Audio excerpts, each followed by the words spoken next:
Opening week, and it's opening the home opener for the Atlanta Braves here with the sun shining through at Truist Park. Just a gorgeous night for baseball. Miami Marlins, Atlanta Braves. Let's go down to Wiley Ballard, who's with Ozzie Albies. Ozzie, no one has had more home openers at Truist Park than you. What makes today special? Oh, I didn't even know that. Definitely really special. I mean, we come out to play and the fans come and cheer us on, makes it more special. Definitely special. Can you tell me about the Braves walk earlier today, the reception you got from the fans, so warm and positive? Yeah, it was positive. Everybody was screaming our name, and we enjoyed it all the way. Can you tell me about the dogs in the dugout? We've got cutouts of dogs in the Braves dugout. I'm told you're behind that. Yeah, it's all the puppies I have at the house. That's currently, my puppies, and it kind of surprised me. All of them was in the dugout, so definitely cool, and I'm excited about it. Before we let you go, what is it going to be like when you run out to second base in the top of the first and you look around and see all Braves country? It's like butterflies all over again. I mean, the Braves country always come and support us, and they do a great job at it, so definitely looking out for it. Ozzie, thanks for the time. Have fun tonight. Thank you. All right, back upstairs to you guys. All right, Wiley, always great to see Ozzie Albies and that smile. Boys, after that long trip out west, it's good to be here in Truist Park as they try to get that first victory of the season. And getting things started here tonight on the field was the Hall of Famer, former Brave Fred McGriff, throwing out the first pitch. That happened a couple of moments ago. And right now they're introducing the Marlins, then they'll get to the Bravos. But great to have number 27 back in the house. CJ, not often we see a guy with a first baseman out there on the mound, but he pulled it off. And not easy to pitch with, and we could hear him on the mic talking about the strike that he threw. He was proud of it, and we'll definitely talk with him about that when he gets up here a little bit later. All right, it's time to hear who's playing and who is in the Braves organization. Let's listen in. Mike Shaw. Director of Team Travel, Jonathan Kerber. Director of Equipment and Clubhouse Services, Calvin Menashian. Visiting Clubhouse Manager, Fred Stone. Clubhouse Operations Manager, Eric Durbin. Clubhouse Operations Manager, Jeff Pink. Clubhouse Operations Assistant Manager, Tony Farmer. Clubhouse Assistant, Noah Simmons. Clubhouse Assistant, Alan Lark.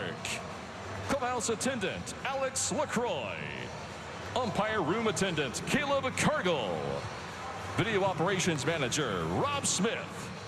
Replay Coordinator, Jimmy Leo. Vice President of Field and Grounds, Ed Mangan. Director of Player Health and Head Athletic Trainer, George C. Poulos. Assistant Athletic Trainer, Jeff Stevenson. Assistant Athletic Trainer, Nick Flynn. Head Strength and Conditioning Coach, Brad Scott. Assistant Strength and Conditioning Coach, Jordan Wolf. Assistant Physical Therapist, Marcus Ahrens. Massage Therapist, Nate Leet. In the bullpen, Pitching Coach, Rick Kranitz. Bullpen Coach, Eric Abreu. Bullpen Catcher, Matt Wynn. Bullpen Catcher, Jose Yepes. And Major League Coach, Eddie Perez. First Base Coach, Tom Goodwin.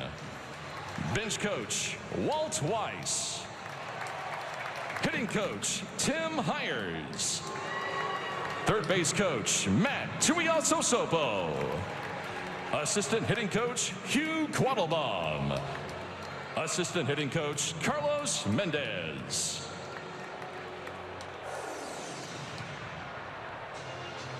And now for the players.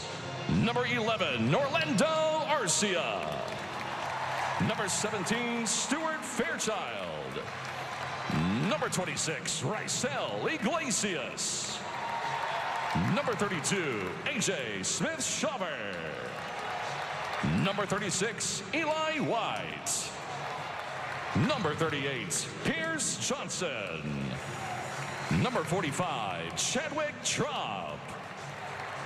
Number 49, Aaron Bummer. Number 51, Chris Sale. Number 52, Dylan Lee. Number 54, Jose Suarez. Number 55, Bryce Elder. Number 61, Enyel De Los Santos. Number 62, Teisbel Hernandez. Number 66, Grant Holmes. Number 73, Zach Thompson. And number 77, Joe Jimenez. And now, the starting lineup for your Atlanta Braves. Led by the manager, number 43, Brian Snitker.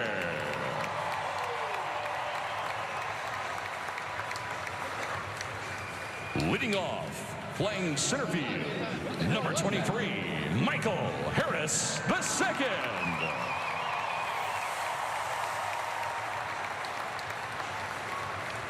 Batting second, playing second base, number 1, Ozzie Albies.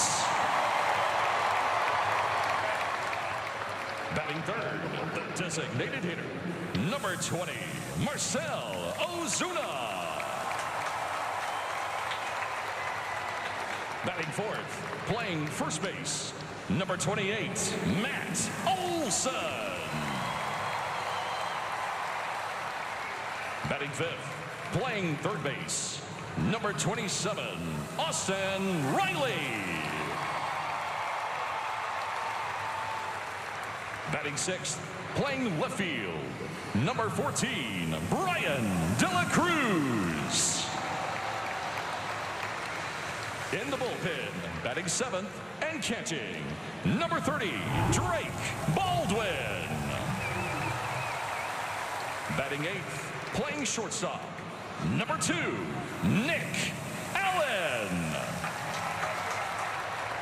Batting ninth, playing right field, number 24, Jared Kelnick. And in the bullpen, tonight's starting pitcher for the Braves, number 56, Spencer Schwellenbach.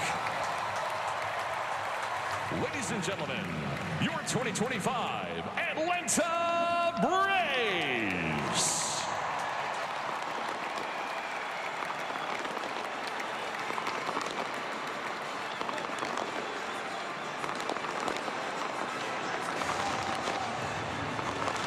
Carrying the giant American flag banner in the outfield are proud Braves fans from Truist Bank. Ladies and gentlemen, please stand and remove your hats.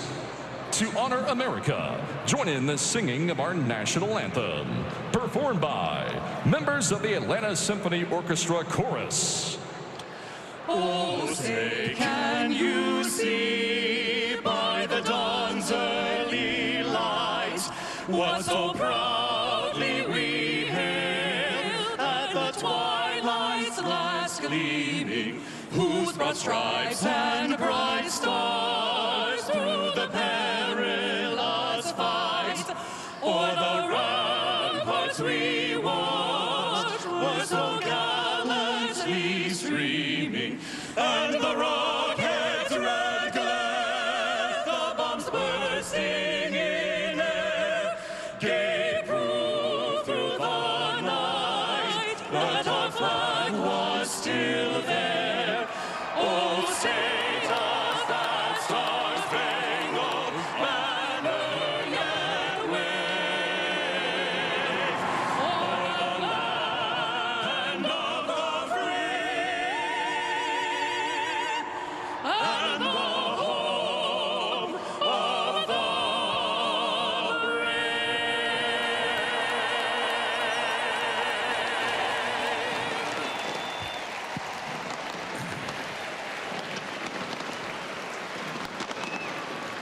What a scene. And who better to get Braves country ready for the 25 home opener than our very own number 25, Andrew Jones.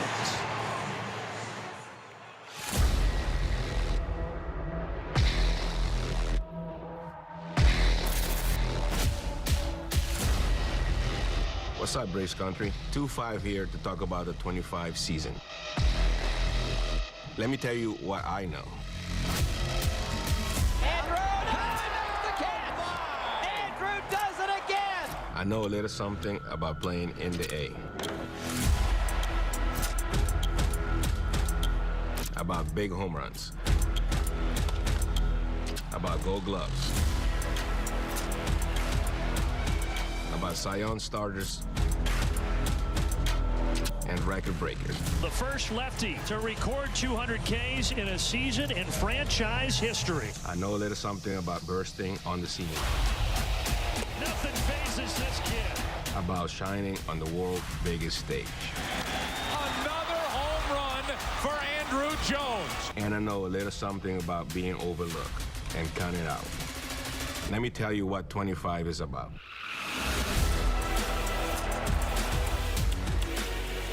'25 is about sending a message. Oh my! He brought it back! The Braves are going to grab the lead back! 25 in the A is about recognition. It's about resolve. He struck him out! It's about recovery and redemption. Spencer Strider, nasty. And you can kiss this baby goodbye! So in 25, let's put on a damn show. Braves win! You already know, Braves country. Now it's time to show the world again. Atlanta is here. You've been here all along. It's time to let them know.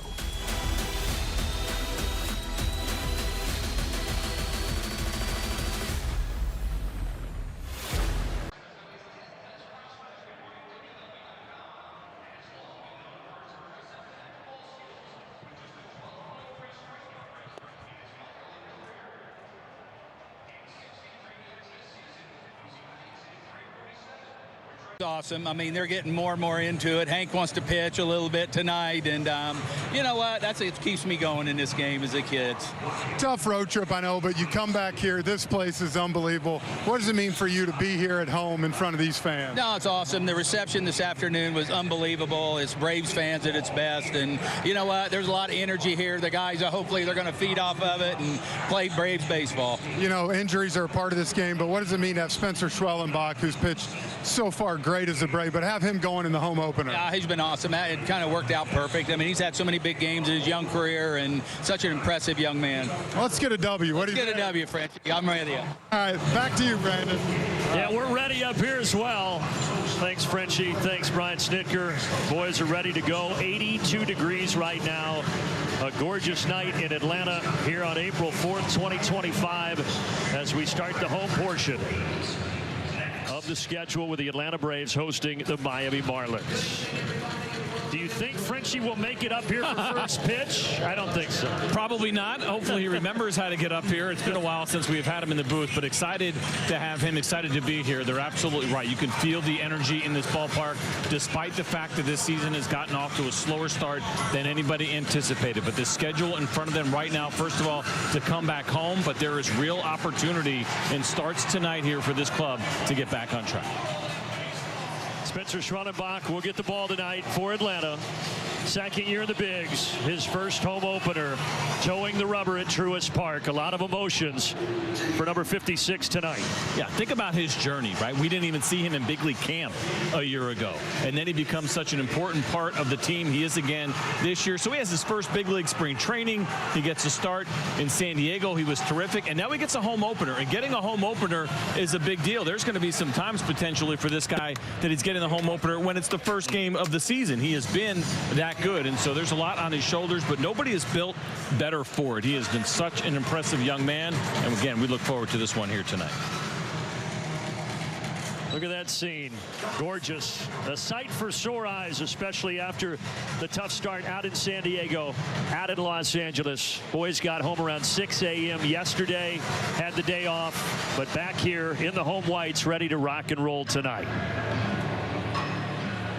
The Marlins, meanwhile, they are off to a 4-3 start. Had a good series against Pittsburgh, and then the Mets took 2 of 3 from Miami. Not much expected of them this year, but off to a 4-3 start. And here come the Atlanta Braves, led by Spencer Schwellenbach.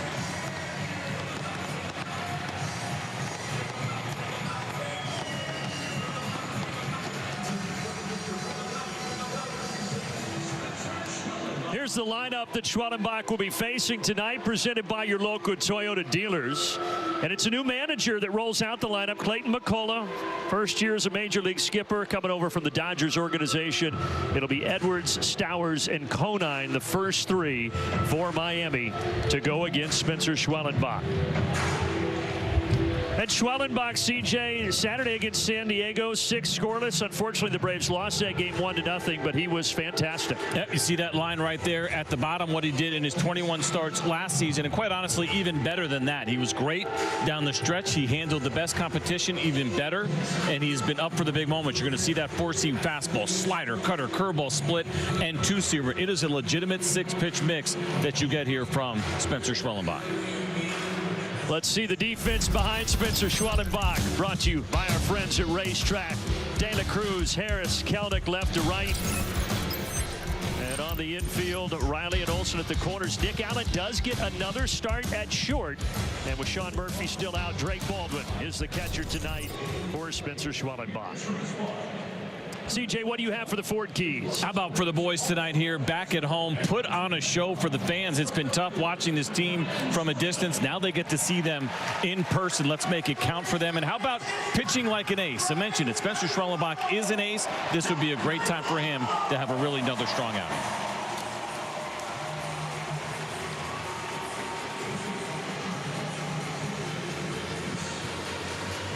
Frenchie made it back. I'm back, guys. It's a lot of stairs you had to climb. Sweating. Yeah.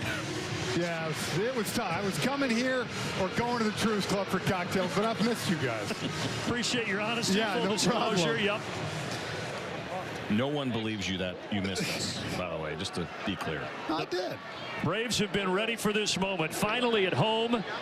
And Schwellenbach fires the first pitch. Off we go. Just a hair outside to Xavier Edwards. 17. The game time temperature is 86 degrees. And it sounds like the Truist Park PA system is working okay up here in the booth. So, Put some new microphones on it, I think. goodness gracious. We just got about blown out to the field there. Might be the same guy who runs the Dodgers PA system with those loudspeakers. Well, we talked about it, guys, but just for these players to get home yesterday, see their families, take a deep breath, hopefully a renewed sense of energy here tonight. Yeah, I mean, look, spring training's long enough. Then when you go play in Arizona and have to do that, I mean, it's a long process. Ground ball to first. Olsen has it on one bounce. Schwellenbach covers. One away.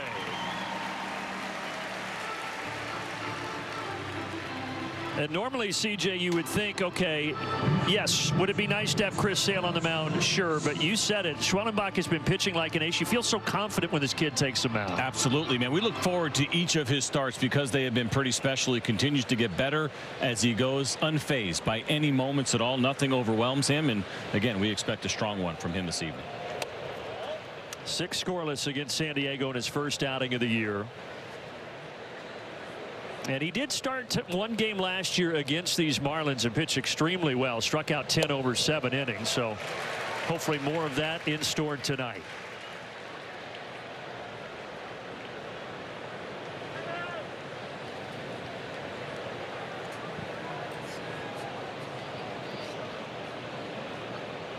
This is Kyle Stowers, who came over at the trade deadline last year from Baltimore.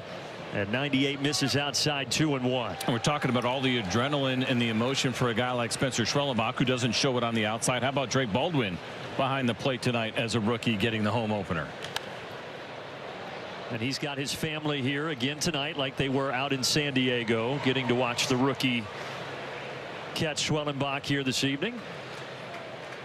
I'm not sure how much you've seen him in Frenchie, but you can tell he is another guy that has his emotions in check. He's put together some really great plate appearances early on. The composure for me is what I've been impressed with as a young kid, because, I mean, he hit the ball hard a couple times, not a lot to show for it, but you don't see the frustration. He's just continuing to go out there and play. He's awaiting a 3-2 here as Stowers stands in and fouls it off.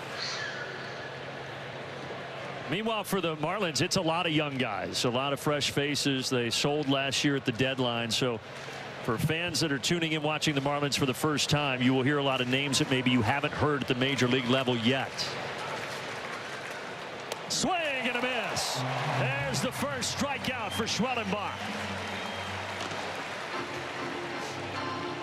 And he does it on a 98-mile-an-hour fastball up and away. The velocity has been pretty strong here early on, and for the most part, he stayed away to Stowers, and it didn't matter. Look at him getting underneath that fastball, but by a pretty wide margin. 2 away, and now Griffin Conine, the son of Mr. Marlin, as he is affectionately referred, Jeff Conine, and now wearing his dad's old number, 18.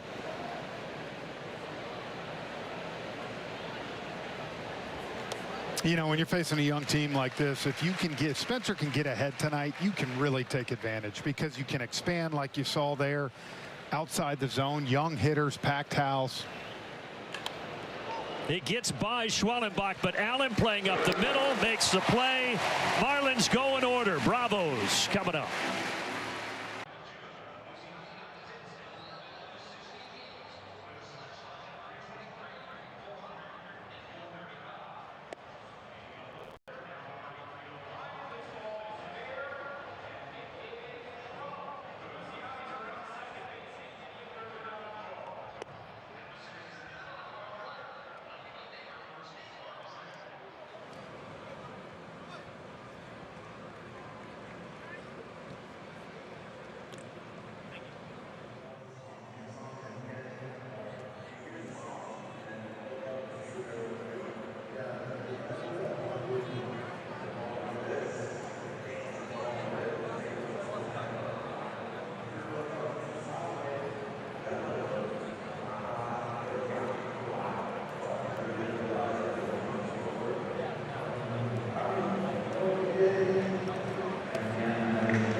One, two, three, top of the first. Bravos will trot out Michael Harris to start the bottom of the first.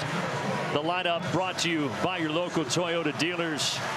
Hoping this lineup can provide a little bit more juice in front of the home crowd here at Truist Park. And the man that they will be facing is a very talented young pitcher, a righty in Max Meyer, who the Braves saw last year. He's got a pretty good arm, CJ. He's got a really good one. There's been a spike in velocity from his first outing this year. He throws a good slider, and he's added a sweeper as well as a two-seamer. Former 3rd overall pick during 2020 during COVID is Max Meyer, this right-hander.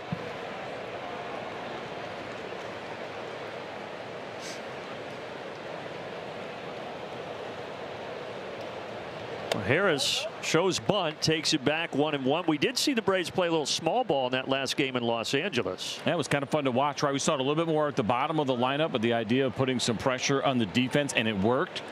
As the Los Angeles Dodgers had some issues fielding their position, especially Max Muncy over at third. And you know, sometimes you put the ball in play and put pressure on the defense. Now the Braves jumped out to a 5-0 lead doing that against the Dodgers. Here it's a rip to right center that's going to keep rolling. Boy, Harris might get 3 out of this. Nope, he's going to pump the brakes. Stand up double for Michael Harris.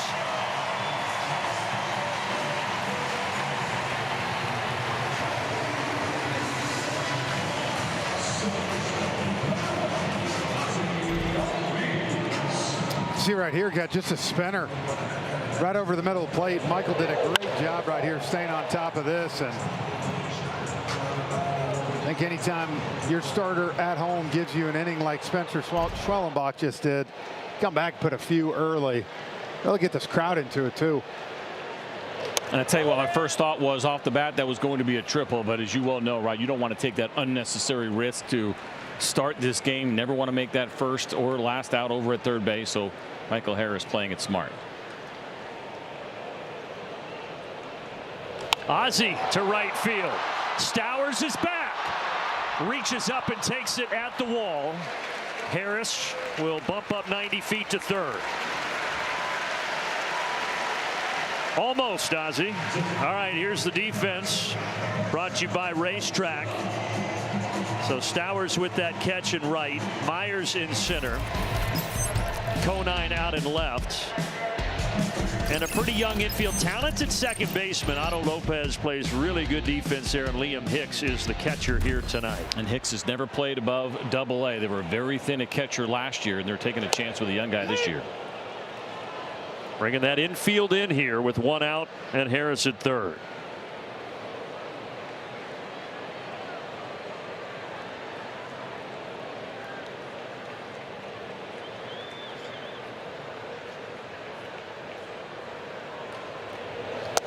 Better be careful when you come that far in against the Big Bear. He was hitting in the 2-hole last game, but Brian Snitker bumping him to third here tonight. Yeah, first 3 bats, I was why he didn't get a pitch to hit. That's kind of been the season so far for Ozuna. 13 walks. That is 5 more than anybody else in baseball, but here he's got a 1-2 count. And we haven't seen that right there very much at all from Marcell chasing. He has been unbelievably disciplined. He's got an RBI situation here. First at bat at home, maybe pushing a little bit to try to get this run across the board. Swing and a miss, slider. So Ozuna down for the second out. Well, all 3 at bats, Frenchie, have ended in the slider. A couple of hard hit balls, but that's the good one out of the zone. That's the one as a hitter that's tough. Starts right at the knees and just keeps going down just a little bit, and you just can't get to it.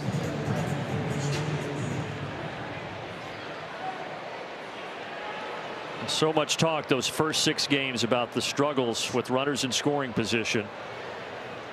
But the Braves much better the last game against the Dodgers in those situations. Let's see what Matt Olson can do here with 2 away.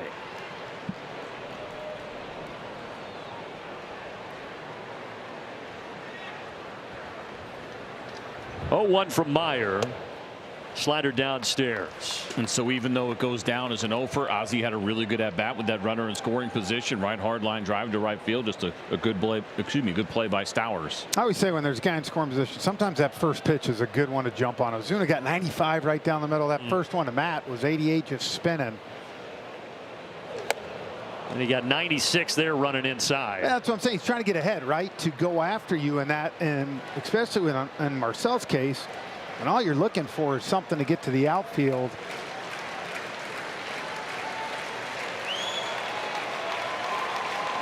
Especially when a guy's got 96, 97 like that. If he doesn't throw real hard, I don't think you're as worried, but. 1-2. I got him to chase. Change up down. Meyer has a good one, and he gets out of it. No score.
It is a gorgeous night here at Truist Park. No scores. We go to the top of the second here on the home opener. And guys, you talked about it. Spencer Schwellenbach getting the start here to open up the home portion of the schedule. And he's doing what he did all season long last year, throwing strikes. That's why he's our John Foy, the strong arm. The highest strike percentage since the start of last season.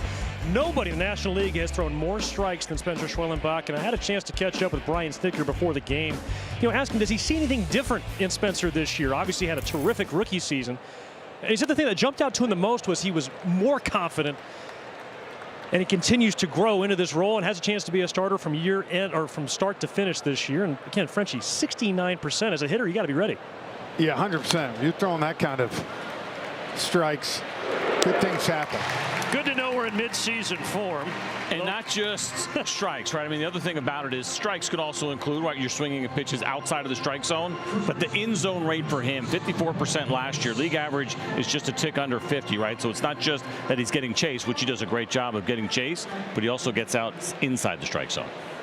And you look at the pitch selection for him against San Diego, we saw some more splitters and some more sinkers as well.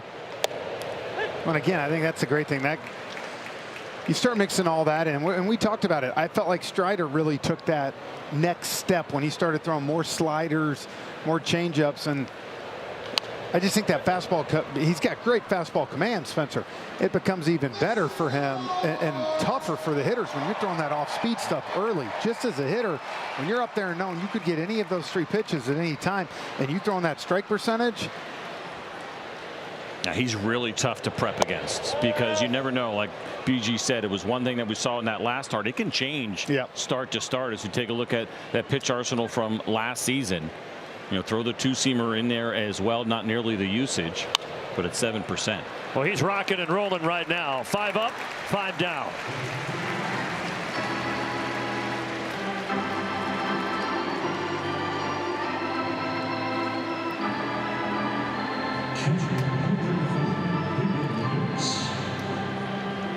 And this is the guy that CJ was talking about, the catcher, Liam Hicks, made his major league debut the 2nd game of the season. He's the backup catcher to Nick Fortes. And 1 for 11 so far at the plate in his big league career. I think they're hoping to get a little more offense out of the catching position. It was pretty anemic last year for the Miami Marlins when it came to their backstops. He gets into this, but Michael Harris just back a couple of steps to take it. Schwellenbach efficient, 22 pitches to retire 6 batters.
Home opener sellout at Truist Park. Bottom of the 2nd as we take a peek at our leaderboard. Brought to you by Truist. At home over the last 3 years. Those are pretty good ranks across Major League Baseball for the Atlanta Braves. And that's why you were excited about coming home after that road trip. A chance to get here. The fans love it. The players love it. And hopefully get yourself turned around. And it's not like this is some kind of offensive heavy ballpark either. I mean, I think for the most part it plays pretty fair. You got your spots where maybe the ball will carry a little bit more, but I think it's more about the comfort of just being home and obviously that routine that you're in consistently. I would say left field here and kind of center, you got to hit it. Right field, there tends to be a little wind tunnel sometimes, but agreed. That's why you pay for the seats in the chop house out there. Yeah. Home runs and cold beer. Sounds like a country song. Someone wrote one, I'm sure, in that. Austin Riley, tough start to the year, trying to get things going, and he was pretty frank with the media after the game out in Los Angeles. He said, look, it's embarrassing the way I played offensively. I've got to get it turned around. You appreciate that, and you're not surprised by the accountability in front of a camera that Austin Riley takes. Tough go of it with bases loaded twice in that last game against the Los Angeles Dodgers, unable to drive a run in. Nobody needs to harp on it, but he certainly recognizes it, and you appreciate it as a fan. Just a great leader in that clubhouse, and that's an example of it for Austin Riley. 1-2, swing and a miss. 96 from Meyer gets by him. That is 3 straight strikeouts for Max Meyer. Well, and for me, you look at Austin, he just laid on that heater. And I think more than anything is when you get in between, and I feel like we saw Matt Olson do that for stretches last year where you got to get on the heater. And I know sometimes, but if you swing at a slider in the dirt, who cares? You're still there, but you got to get on time with that heater. To the right side, and it gets by Lopez. Brian De La Cruz. First game here in a Braves uniform against his former team, and he gets a hit. Great opportunity, if we talked about here, for De La Cruz. He gets a sweeper that stays on the inner third, but a guy that was not expected to play much at all against righties, but because of the Jurickson Profar situation, here he is now in the lineup, and it's good to see him take advantage of it against a right-handed pitcher. He debuted with the Marlins back in 21. He was dealt at the deadline last year to the Pirates, and then ended up here in Atlanta this offseason. He's had a lot of pop. I know that. He's strong. And again, he's going to get an opportunity here probably to play some against these righties.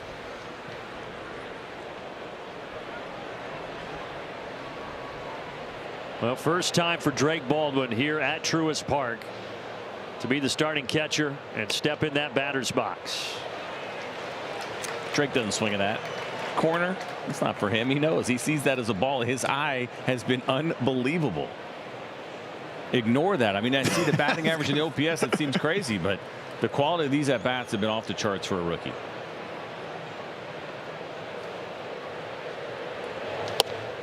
Ooh, got the call there, did Meyer. Yeah, he's 1 for 18, but it has not felt like 1 for 18 for Drake Baldwin. 2 near homers that we saw on the road trip. He's going to get one this homestand. Confident in that for him. Maybe right here. Change up 2-2. I see you working. Dang it. You thought that was it? That was the one? I was feeling it. Go for it. Had a lot of caffeine today, but I was feeling it.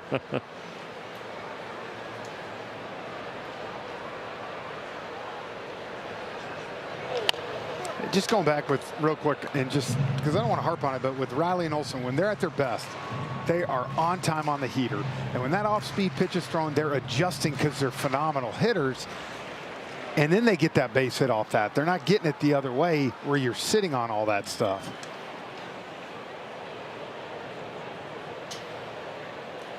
Another 2-2 from Meyer, and he got him with a slider. So, Frenchie, are you saying for any hitter, everything kind of flows off you being on that fastball? I believe this, and CJ's heard this 100 times. Playing the big leagues, you got to be able to hit a fastball. You won't stick if you can't. But to me, the elite hitters, the Rileys, the Olsons, what they do, they can't miss those fastballs. You got to be on time. And then again, like you said, when you see them hit a breaking ball out, it's because they're good hitters. They get their foot down and they adjust. Nick Allen has been really good for Atlanta in the starts that he has gotten, and he delivers a 2-out single there. Man, I love this approach by the young guy. We've talked about it for Nick Allen. You got a pitcher filling up the strike zone right here. He goes up there, looks for the first thing over the plate, and bam, gets a beautiful hit. And again, there's guys, CJ, you know this, there's guys that as a hitter to a pitcher, you can work the count, and there's guys that's like, hey, man, if we get something early in the zone, we got to go. As aggressive as he is, he can be pesky, he can be a pain to face. The guys that go big with their swings and are willing to chase, I'll take my chances with those guys all day long. The ones that are taking a first pitch fastball and going the other way, they're some of the toughest hitters to face. 2 on, 2 out, bottom of the order, and Jared Kelnick, and a sweeper downstairs in the dirt.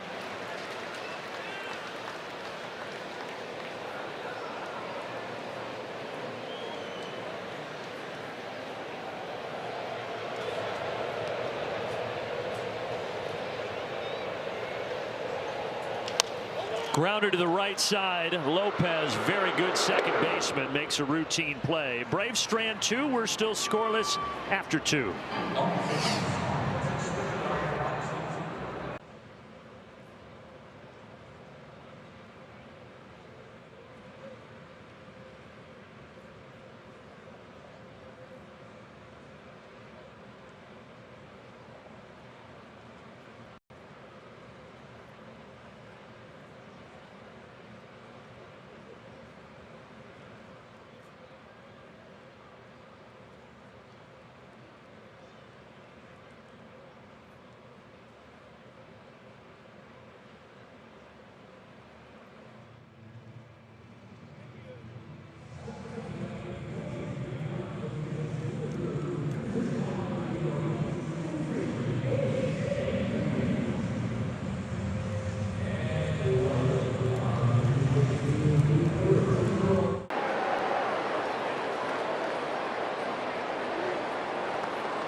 Well, let's take a look at our Zaxby Saucy play. First pitch tonight, thrown out by the crime dog, the Hall of Famer Fred McGriff. He's with us here in the booth. You get to analyze. How'd you feel about it? Hey, it was outstanding. See, I talked to Sales in the locker room, right? So he told me, hey, Fred, you know, put your foot like this on the side of the mound and everything, and you got this. I was like, hey. Hey, you threw a strike, and it had a little movement on it. Without a doubt. Hey, and don't hate on the first base. Let's talk about it. Was that your glove or was that a Matt Olson glove? No, that was mine. See, that was your glove? See, in spring training, I talked to the Marlins guy. I'm like, hey, can you get me a first base mitt and everything, right? And it didn't come till a couple of days ago. No way. Yeah. Did you get, so you didn't even get it broken in or anything? No. But I had Come on, it, CJ. though. They come in broken in now, man. You know what I'm saying? For everybody. Had crime dog on and everything. That's right. You wouldn't be able to use Matty's anyway. He throws with the other hand. That doesn't make any sense. I thought you'd bring one of your old gloves that you played with just for memories here. Oh, no, because I'm living in Tampa, so that's just extra luggage. Okay. Baggage. All right. Yeah, you don't want to pay for that baggage. Hey, we're hoping you also bring us a little luck. Tough start to the season. We were talking about it during the break, but hopefully being back here at home, we get some of the juices flowing. That's all good. 40,000 people tonight, but at the end of the day, the team is 0-7. But you got think of the positives, right? They no longer have to go out to LA and San Diego for the rest of the year. That's the beautiful thing, because usually it's always a struggle for teams to go that's on the East Coast to go out to the West Coast. So that's out of the way. And as long as the Phillies don't go 35-5 to start the year, you're okay. And the Braves can take care of that next week when they come to town. Yeah, exactly, man. So I know it looks doom and gloom, but I mean, you got great players out there, very talented players on the field. It's just a matter of them. For me personally, on the outside, it's like just make little adjustments. Because when I was coming up and I was playing and everything, you know, if I'm looking for a fastball and the guy throws me a fastball, and if I miss it and I foul it back, I'm like, wait, time out, Fred. Come here now. You were looking for a pitch, and he threw it to you, and you missed it. So you got to go back to the drawing board. So sometimes, you know, I'm looking at the guys playing. I'm like, hey, you know, sometimes you got to try something a little bit different, make adjustments. Baseball is a game of adjustments, and that's how I was able to survive 18 years. You got to constantly change. So you talk about not getting to the fastball. Frenchie was just talking about it a little bit earlier, some guys being late. When that was happening, was there one or two keys for you to get you back on time? Well, for me, I would tell myself, okay, Fred, if you're uppercutting, you got to keep your shoulder in or something, or am I dropping my hands? Something is causing me to be late because I shouldn't be missing this fastball, right? Or if I'm swinging at balls in the dirt, right? So now that tells me, hey, Fred, you're not seeing the ball. Because if you were seeing the ball, you wouldn't be swinging at balls in the dirt. So what's causing you not to swing at what's causing you to swing at those pitches? But you got to try something new. It's like you pitching, CJ. If you're throwing a slider and it's getting ripped, you better change a different. You better get a different grip. Keep throwing it, man. Throw that stuff right over there. Wait, so you're saying I shouldn't have kept doing that every time they were hitting it? Where were you when I needed you? Oh no, dude. But see, back in the day, we didn't all have hitting coaches, right? So we had to figure stuff out on our own. I'm not going to wait for somebody to tell me, hey, Fred, do something different. No, but you talk about that, right? And don't you think sometimes we talk about like kids failing or they're failing in the minor leagues and learning through that, like you said, being able to make adjustments on the fly. Yeah. It's a big part. Oh, without a doubt. Even if you strike out your first at bat, right? And then you go in the field and play some defense, but you make some changes. Yeah. You like, this next at bat, I'm going to try a little something different. You going to stick with us? Oh, yeah. All right, we'll be back. Fred McGriff on to the bottom of the third.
Back here at Truist Park for the home opener 2025. Scoreless as we head to the bottom of the third. Atlanta Braves, Miami Marlins, Brandon Gaudin, C.J. Nitkowski, Jeff Francoeur, and the Crime Dog, Fred McGriff here. Look at that. Hey. Fred's up here. Hey. The offense starts humming. Michael Harris, 2 for 2. All right. You know, that's a good sign. So there we go. What we talked about, right? He ain't looking for that pitch. But he's in a hitting position ready to go. He spins it. Same thing he did the first at bat. He hit a double on that pitch. Now he hits a single. So if you're in a good hitting position, good hitters like Michael can adjust to that. But he's ready for the heater right there. He ain't looking for that first pitch. You know, it was great, Jeff. Years ago, I had a chance to talk to Hank Aaron, right? And so I'm like, okay, because me, I look dead red every single pitch. Yep. Every single pitch. That's why I don't need no really scouting report. Just tell me what a pitcher hit, what his out pitch is. But I'm looking dead red every single pitch, right? So I had a chance to speak to Hank. And Hank, I'm like, Hank, let me ask you, did you look fastball? What's your approach? And he was like, yeah, Fred, you know, I look fastball. And I'm like, you know, I'm glad you said that because that's just the way it was, man. You know, for me, I want to hit to my strengths. if you tell me a guy got a great split, if I ain't gonna hit it. I ain't gonna hit it. Exactly. Only split I'm gonna hit is one that hangs or something like. Other than that, I ain't touching it. So why am I gonna go up there looking for this split finger or this curveball that you tell me this guy hit? Because I think I'm a better fastball hitter. So when he throws that little dead hit, I gotta be ready to hit it. You know, and I laugh because you look at like Freddie Freeman. The whole world knows Freddie Freeman loves the first pitch. They all know it, right? And every year, Freddie go up there swinging that first pitch, just killing them. Three of the four hits tonight on first pitch. Huh? Yeah. So do you think that guys, by and large, not for the Braves, but across Major League Baseball, maybe have gotten away from that approach a little bit? Well, I think when it comes to all the info, right? Sometimes all the info ain't good for everybody, right? It works for some guys, and some guys, they don't need no info. Sometimes I laugh sometimes, right? I say, like sometimes the Latin guys, right?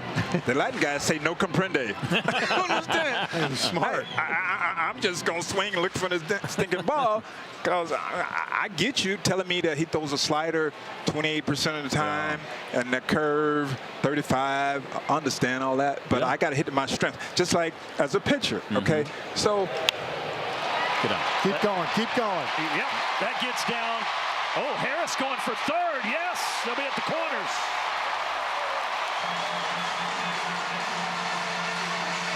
Good job. Here we go. Here we go. Let's do it. All right, hey, so but you take Maddox and Smoltz, okay? Maddox can't pitch the same way as Smoltz because some hitters that Smoltz can get on to inside on because he throws 95, 96. Exactly. Maddox can't do that. Even so, they have to. They're great pitchers, but they have to pitch different because they got different stuff. You want to pitch your strengths. That's right. If they tell you to throw a guy a breaking ball, it's like, that ain't my best pitch. Yeah. It goes back to what you're saying about the data, too, right? Because the fastball usage in general has come down compared to our generation, but that you're still getting a lot of fastballs, and I think that's probably gotten in the heads of some of these players when you see a guy who might throw 96, 97, but only uses his heater, say 40% of the time, and you're worried about that slider, you're going to get beat on the heater, and I think that's kind of been I think that's what I'm saying. That's what I continue to see, where you got to be on time on that fastball. Yeah. Because the thing about it is when you really start breaking down. Out to left center. That's going to find the gap. Ozuna delivers. Albies is around third. And Atlanta jumps in front 2-0.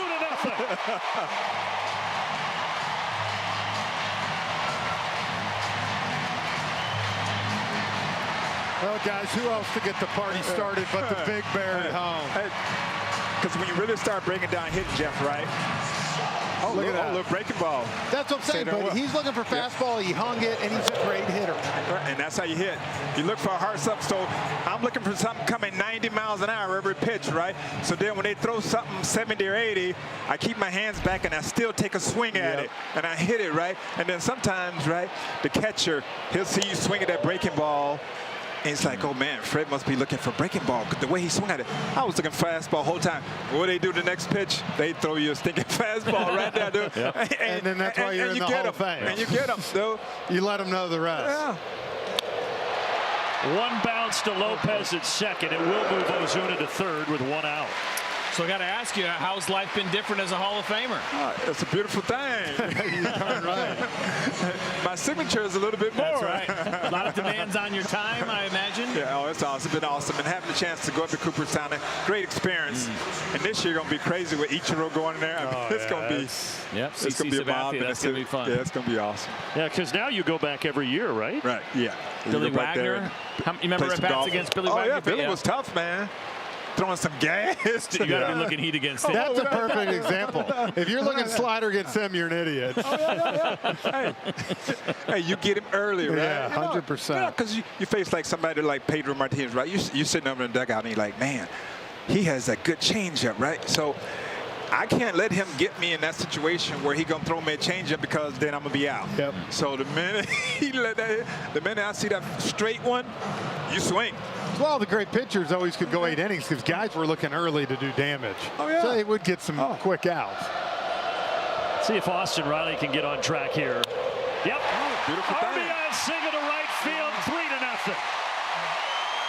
Oh, Lord.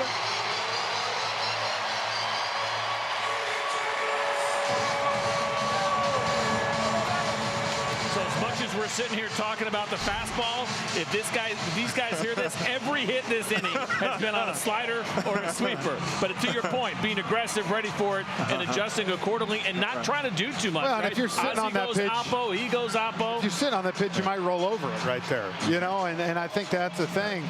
If you saw the pitch before that was 96, and he got beat on it a little bit. He was ready for it, and he even got jammed because it backed up a little bit, but he was in a good hitting spot. How about his reaction, right? We don't see it too often from Austin Riley, but it's been a rough go of it. He'll take that blinder to right field and fist pump all day long. And it takes a little blooper like that. Could just turn his whole year around and just take off from there. Austin was funny today. Sir Nick Faldo's in the house today. And he was giving Austin some chipping advice. And I heard Austin actually say, hey, do you know how to hit? And he said, bloody no. Was his exact. Austin gets his first RBI of the season. Atlanta getting 3 on the board here in the third. It always amazes me, you guys, what you remember from your playing days. So, Fred, I got to ask you, do you remember what pitch you hit out in Game 1 of the '95 World Series? Fastball. I figured. I figured it was. Hey, I was going to try to ambush him. That was against Hershiser, right? Yeah. Oh, yeah. And think about it, like, I was trying to be aggressive, swinging the first pitch most of the time, right? And I still walked 80, 90, 100 times a year. I was up there because when pitchers start knowing you're going to swing that first pitch, then they go ball 1, ball 2, and then you know, because you hit off the count. Then they're in trouble. Right. But I wasn't up there looking out. You like what you said about Freddie. Freddie, every year we talk about it here. First pitch, he's swinging all the time. But then if he fouled it off or missed it, you'd look 4 pitches later and it'd be 3-1.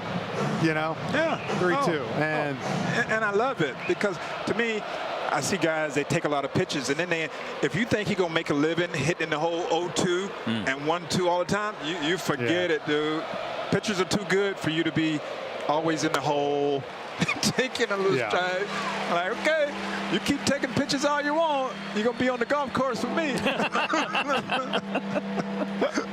Hey, so one of the things we do with all the guests throughout the year is we keep track how it's gone for you. You post a 0 on the defensive side. You're +3 right now. Leader in the clubhouse, and there could be more. We got to walk. We got a chance. Yeah, Max Meyer, the wheels are coming off for this right-hander here in the third inning. I'd like to say, CJ, I'm +3 in the clubhouse right now. Well, listen, man, you were the guy until Fred McGriff got here. Sorry, brother. Just not trying to, you know. Come on, we need Baldwin to come through right here.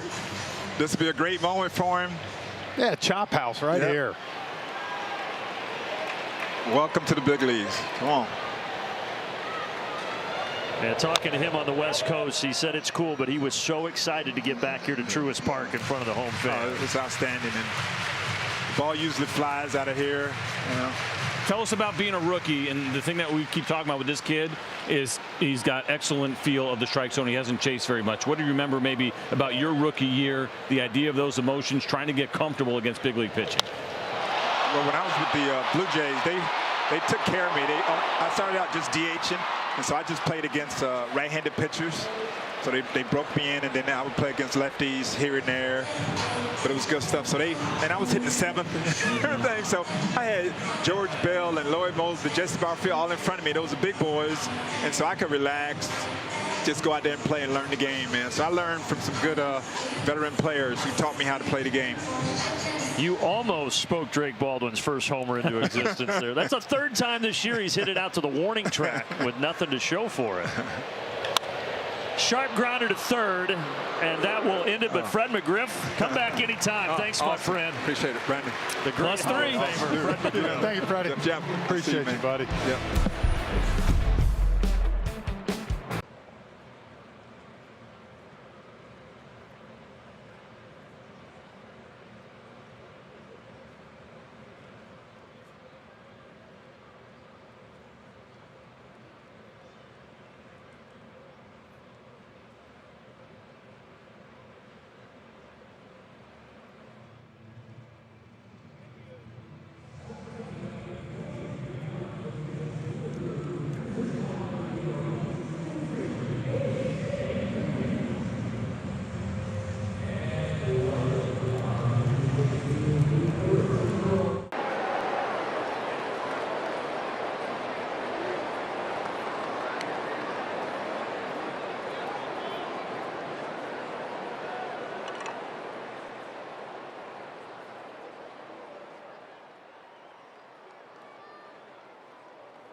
to the fourth, 3-0. All right, we got to do it again, guys. It is the Friday night showdown. Kaiser Permanente. There you go. Kaiser Permanente, our dear friends, bringing you this Friday night showdown. Brandon Gaudin, C.J. Nikowski, Jeff Francoeur, Wiley Ballard, and awesome to have Fred McGriff. I was going to say, throw his name perfect in there. He brought some energy to this joint. And timely with that discussion about jumping on a fastball, right?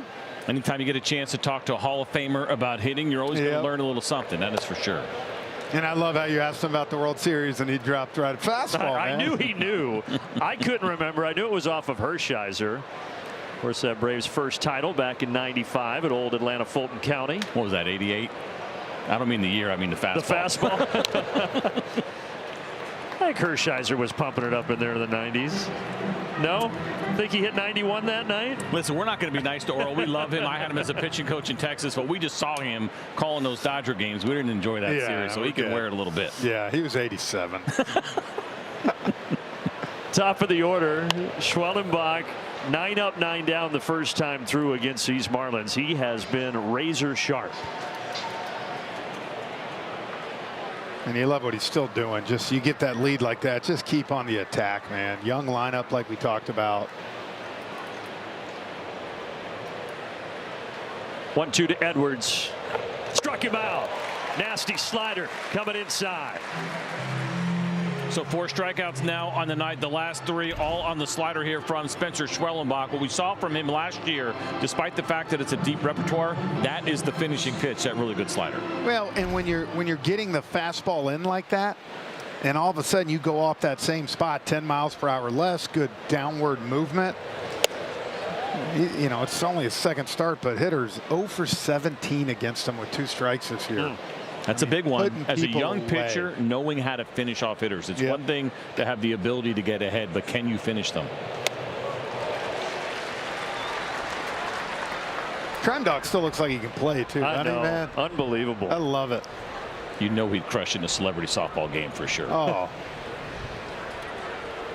The finish on his swing. I know people talk about Griffey's swing.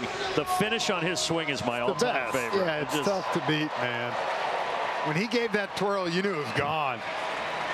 That and the Tom Amansky commercial will never get old. Those great hats. Remember, was it last year, 2 years ago, we got him to say that into the camera. That was priceless. 1-2 outside. Back to back to back AAU national champs, man. This is the instructional video that gets results.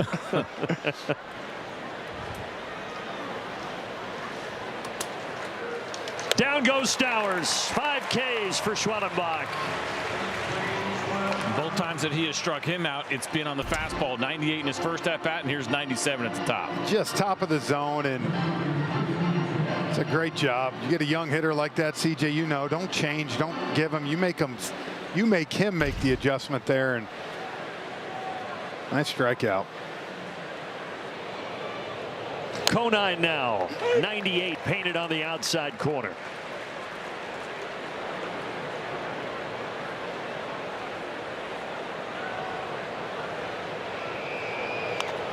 Oh, that got a piece of Drake Baldwin. It doesn't matter what you're wearing. You don't have 100% protection. Drake Baldwin's going to need a minute. Yeah.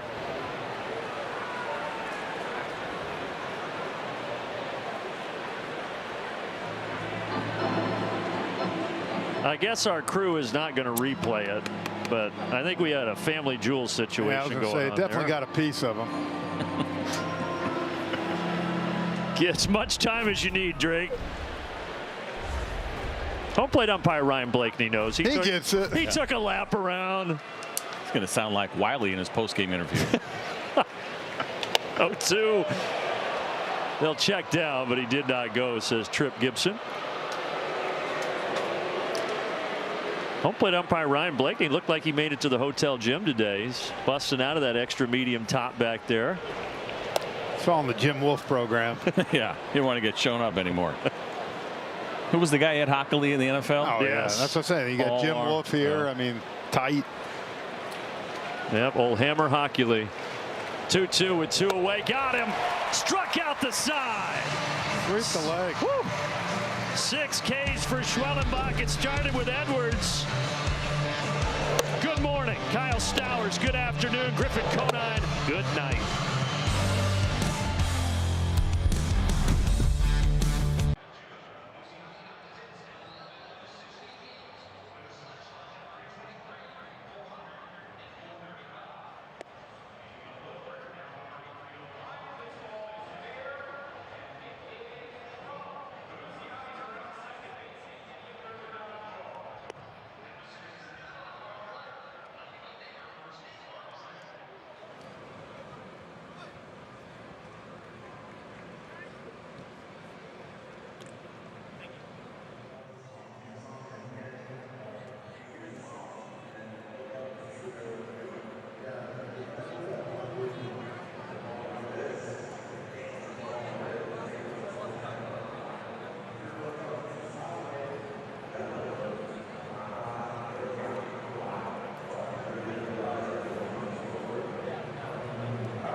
Atlanta Braves baseball is presented by Truist, and we are at Truist Park for the 25 home opener, and the Braves enjoying a 3-0 lead as we head to the bottom of the fourth. So something that we have seen, not a lot of opportunities, but when the Braves have had a lead, the idea of adding on. That was a big one in that last Dodger game when the opportunities presented themselves. They couldn't quite cash them in. I get it. The Marlins are not the Dodgers, but you still want to be able to add on. Lots of game left. Yeah, and I think as you get going, like you said, when the Phillies come in, you have to do that in those situations. It's all NL East for the opening homestand. 3 for the Marlins, and the Braves will get Monday off, and then the Phillies in town next Tuesday, Wednesday, and Thursday.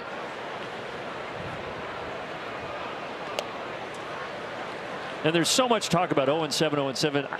The Braves don't need to go 6-0 on this homestand. There's still 155 games left in the season. I would agree. For me, Frenchie, it's about winning series, right? And especially the series that are coming up right now. There is a great opportunity over this month. Not to say you have to win everyone, right? There's 8 3-game series, but the idea of putting a dent into this thing and getting that momentum change for me means you're winning most of those series this month. Yeah, and I think, look, you got 24 games left in April, guys. Go 14-10. All of a sudden, you're sitting at the end of the month 14-17, and it's like that road trip's way in the past, and you keep building. But there's so much games left. April's the overreaction month. It always is. The torpedo bats. Yeah, acting like everybody's going to be using those and hitting 100 homers this year. The losers in this are the dads, because their son's going to come up and be like, Dad, I can be a 180 hitter instead of a 110 hitter if you get me the torpedo for $495. You joke, but you will be buying those bats this summer. I know you will. Get a torpedo bat. Show me you can hit first, and I'll get you a torpedo bat. All right? It's a tough dad. He's about to go on a Disney cruise. He might throw him overboard. So grounded to the right side. Lopez from his knees makes a nice play to get Harris.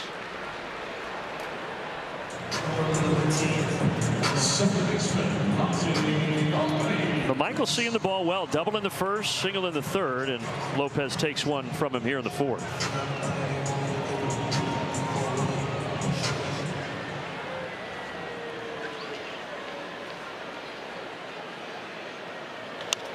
Another chance for Otto Lopez, and Max Meyer settles back in the fourth and sets the Braves down in order.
On to the 5th. Just saw the Freeze get his first victory. He was letting it all hang out there tonight. Synovus get their feature of the ball game. Last 3 seasons, the Braves have enjoyed playing the Marlins, so hopefully this is kind of a get-right series for Atlanta. I'd agree. Look at those numbers right there, 31 and 14. And again, you don't take anybody lightly. Max Meyer had that one rough inning, but we can see what he can do when he is on. And so you want to continue what you've been doing against the Marlins and pick up that first W tonight and keep rolling. Have a little fish fry. We could use it. Schwellenbach's having a fish fry right now out there on the mound. Oh, Dover sole. Fresh out of the Chattahoochee. Yep. Otto Lopez grounded out back in the 2nd, 0 for 1 tonight. Man, Drake Baldwin's taking a beating tonight. Yeah, he took another one. Lopez was even laughing a little bit. He feels bad. Every guy does. But you can't help but laugh a little bit.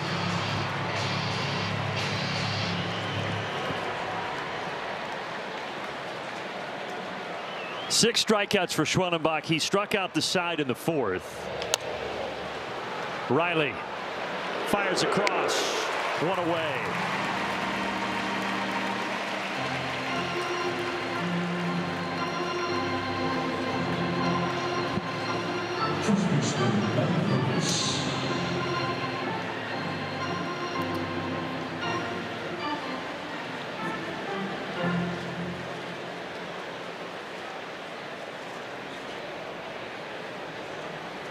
Matt Mervis, the first baseman. He digs in and takes one high and outside. Really is something with Schwellenbach. Go back to last year, as we have documented, beginning the year in A-ball, climbing all the way up to the bigs at the end of May. Not only did he make 21 starts with a lot of success, but he was the best when the lights were the brightest. 10 starts against playoff teams, 7-0 with a 1.20 ERA, and all of that has carried over here into 2025. He has a plan on what he wants to do. One of my favorite things about him, though, is after the first 2 starts when he got here, they were okay. And then we started seeing adjustments, and we found out he's a guy that's asking questions, and he got under the wing of Chris Sale, and those conversations took him to a place I think that was really special. And when I bring up the point about him having a plan, he'll ask questions, he wants to learn, but when he gets out there, he's also going to do what he wants to do. And that should show you right there how good he has been. That was a 2-1 fastball. I mean, center cut at 96, and couldn't even pull the trigger. This will be the 60th pitch tonight. Went with a slider, fouled back.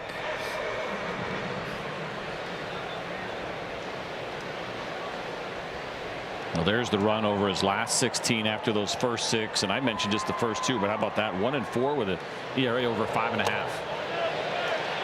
Check down, he went. Mervis is the 7th strikeout victim tonight.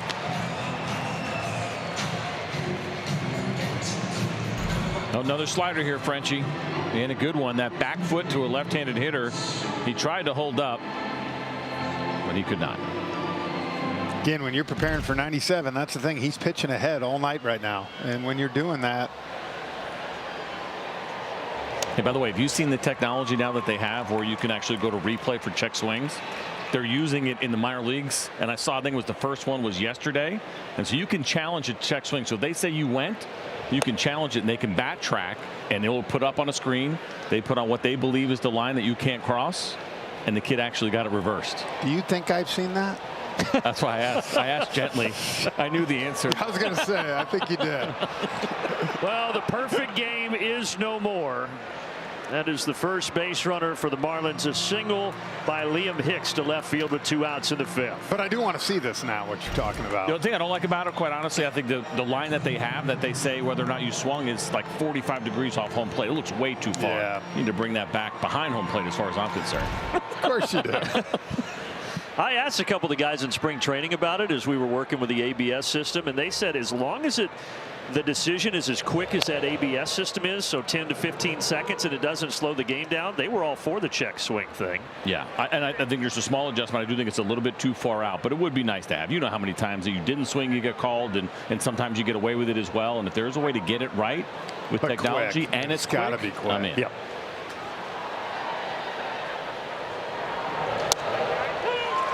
Schwellenbach right back to business here against Jonah Bride. He's got him 0-2.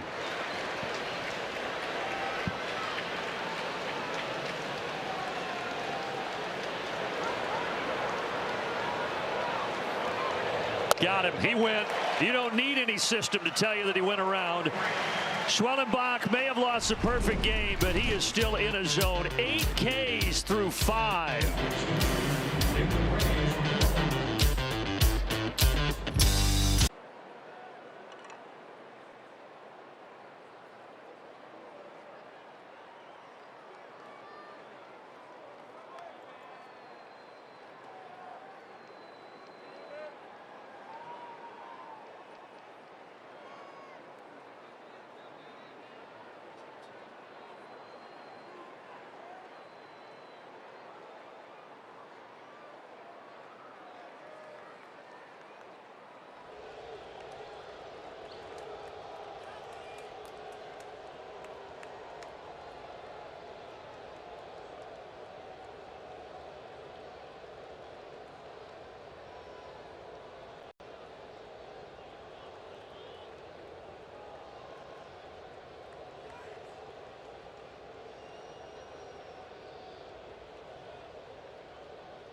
Bottom of the 5th, time for our Chick-fil-A game nugget as Marcell Ozuna leads off.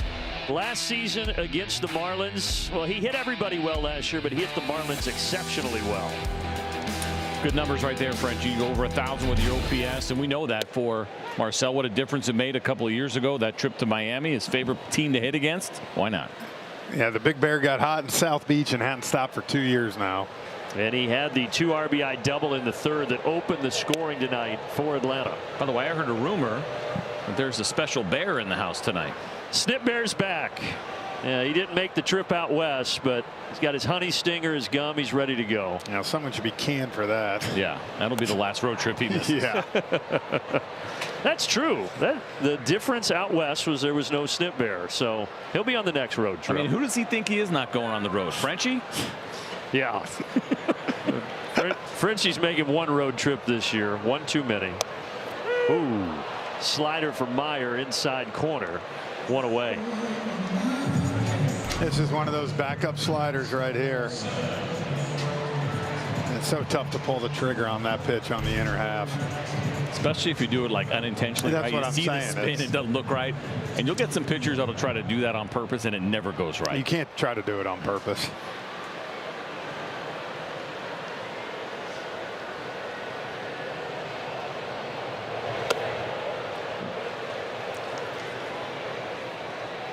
Just the 15th big league start here for Max Meyer, his 2nd of the season. Made 11 starts last season, including 2 against Atlanta.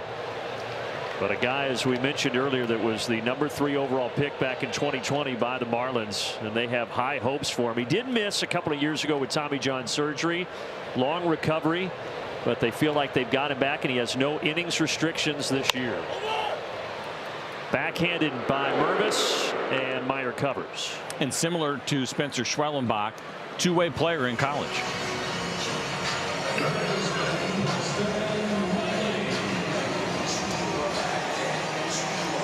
He played at Minnesota for the Golden Gophers.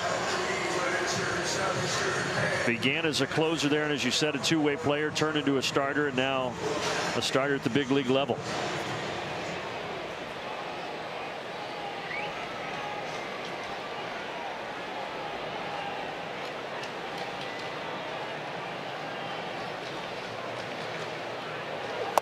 CJ, you pointed it out, but Austin Riley, after that RBI single he had in the third, you could kind of see a wave of emotion with that fist pump as he ran down to first. We know that he's not an overly emotional guy. You have a couple of guys in his lineup that you're not going to necessarily see it on the outside, but it exists on the inside. And when you see even just that little bit, that for him is a kind of a major expression of emotion that you get from Austin Riley. He can just take a deep breath and say, I remember I can get a hit in this league and do something productive. Hopefully builds off that.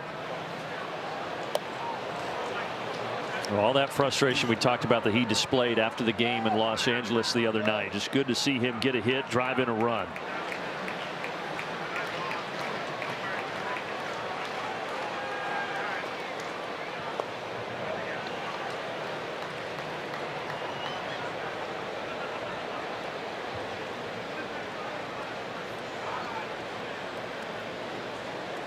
Also celebrated his 28th birthday on Wednesday out there in Los Angeles. Awaiting a 2-2 pitch. Did that hit him on the hand? That same hand that Austin Riley. No, that's the left one. It was the right hand that had the injury last year in Anaheim, and also the right hand that got hit in spring training, but that one may have gotten the left. And they're going to challenge this. To see whether or not he swung or if they think it caught part of the bat. I think they think it caught part of the bat, if I had to guess.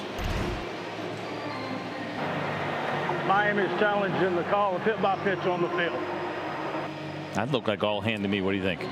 Close? Yeah. Listen in here. I think it got both. I think you're right. And unfortunately, that means that it's a foul ball if it got both. Yeah. It sounded like a hit bat, but to me, looking at it from the side, I thought that was clear hand. And quite honestly, you're almost hoping that it was bat if it's making that kind of sound. I think you're right, though. I think it hit both. I really do. Athletic trainer George Poulos taking a peek at Austin Riley. And when they do this back in New York, I don't think they listen, though, for this, right? I think they're only watching it. Too close to overturn for me. Almost does. Yeah, I agree, and I think that'll be it, but it almost does look like it nips the edge and then goes off that finger, too. Well, he stays out there for now. That's a good sign. And what you don't like about this, if it were to get overturned and he has to come back, is he doesn't get that rest time in between to let that hand recover a little bit. He's got to be thinking, what do I have to do to catch a break? Yeah.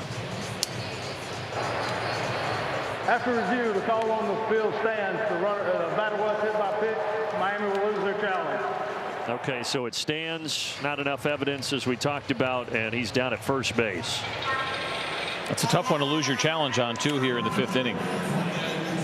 There's no outs. Yeah. You know, you see it sometimes, but two. Also a first-year manager, though, trying to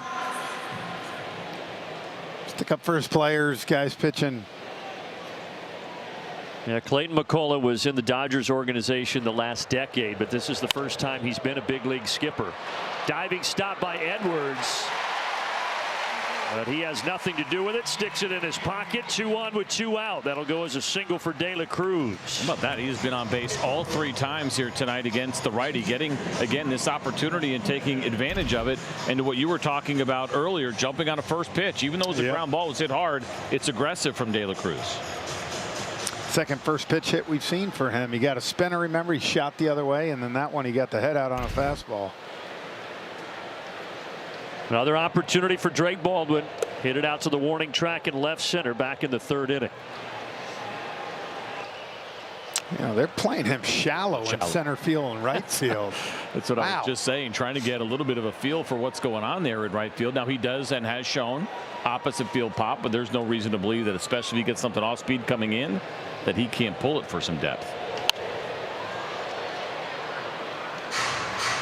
But that tells me what you're doing here is trying to protect against a base hit and seeing if you can steal that with a runner in scoring position. Austin Riley will get a good jump with 2 outs. But if you're cheating here a little bit, you feel like Drake Baldwin can't beat you going over the right fielder's head.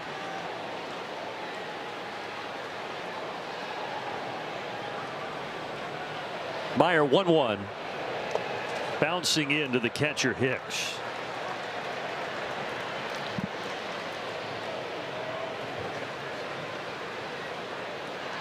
Remember, Sean Murphy out with a cracked rib. He is rehabbing in Gwinnett and should be ready if all goes according to plan within the next week.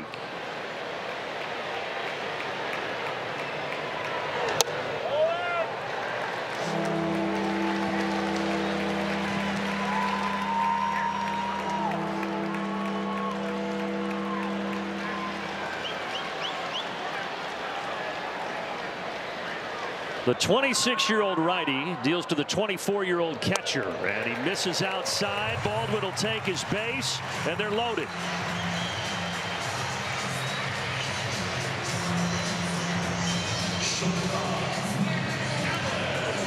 Well, I never thought I'd be saying this, but based on what we have seen here, bases loaded and 2 outs. You have to be careful first pitch with Nick Allen. He is hunting something right now. Yes, he is. He can get into the outfield. Brian Snitker said of all the things that went wrong on the West Coast trip, one positive was a play of this guy, Nick Allen. Man, you said it, CJ. Sometimes for pitchers, especially that love swing and miss, these are the type guys that are tough for them. They're not trying to do damage, just trying to hit that single up the middle and stay within himself. And that's one thing he's done so far the first week.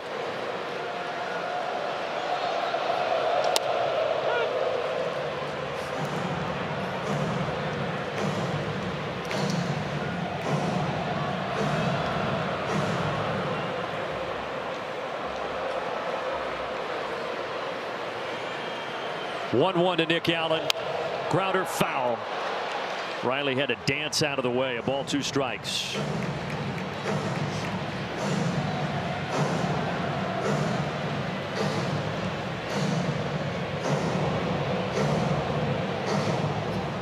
Allen, the last 3 years in Oakland, up and down from the big club, had a fantastic spring, hit over 350 that earned him this spot right here.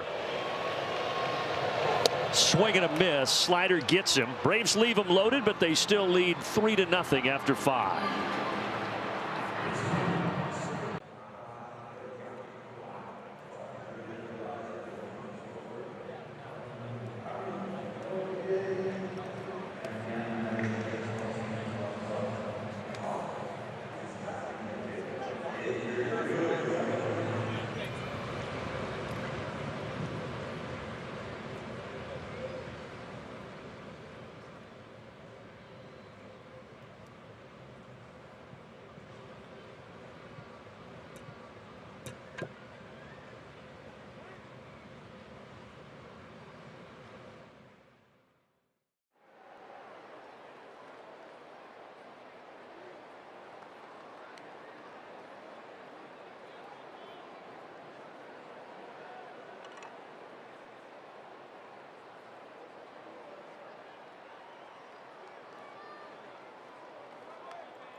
StatCast 3D powered by Google Cloud. 8 strikeouts. There they are visually. A beautiful night so far for Spencer Schwellenbach.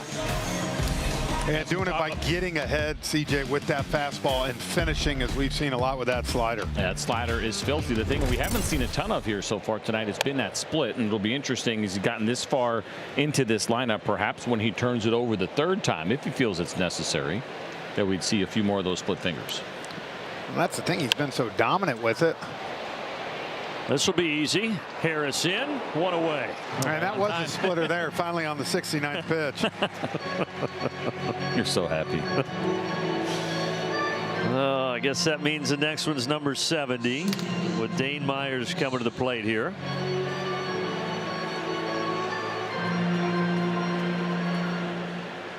Those come in threes for French. He's gotten 2 of them in, so he'll try to get a 3rd in before the ball game ends tonight. Well, you can reverse it. That was 96 miles per hour there to Dane Myers, who struck out back in the 3rd inning.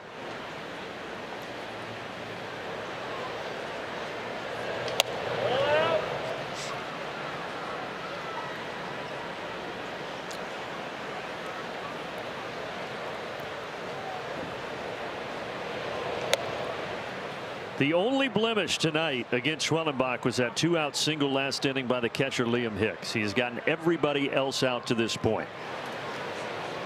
And if you think about a 2-week contact, right, it was a good fastball at 97 that was fought off, and just a little bleeder of a base hit. That has been it.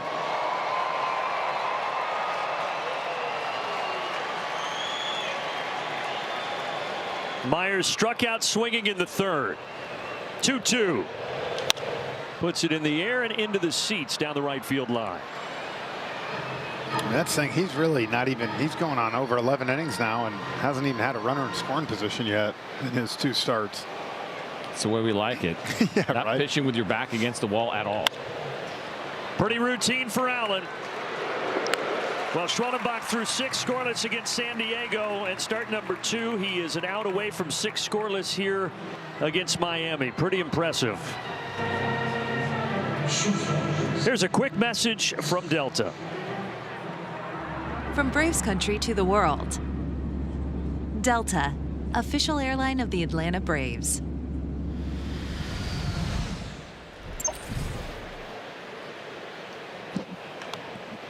So back to the top of the order and Xavier Edwards.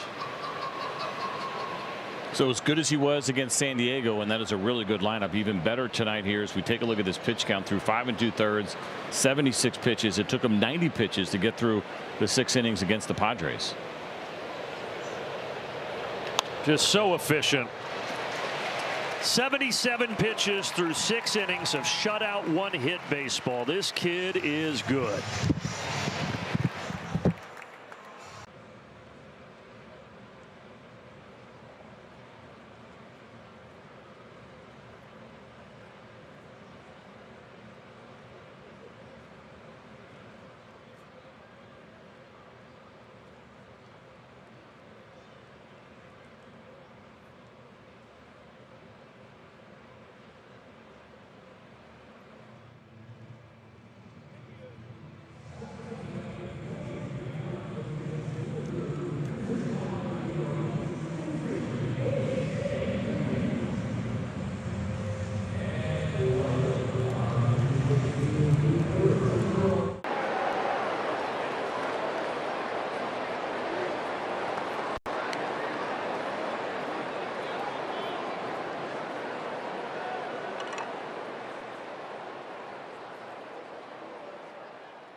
Atlanta Braves baseball is brought to you by Georgia Drive Chevy. Buy rooms to go, buy the piece, save a little, buy the room, save a lot. And by Racetrack, here with whatever gets you going. All is right with the world. The Braves are up 3-0. We're back at Truist Park, and what's more, the Birdman is back. Paul Bird joining us again this year, sidelines and at the desk.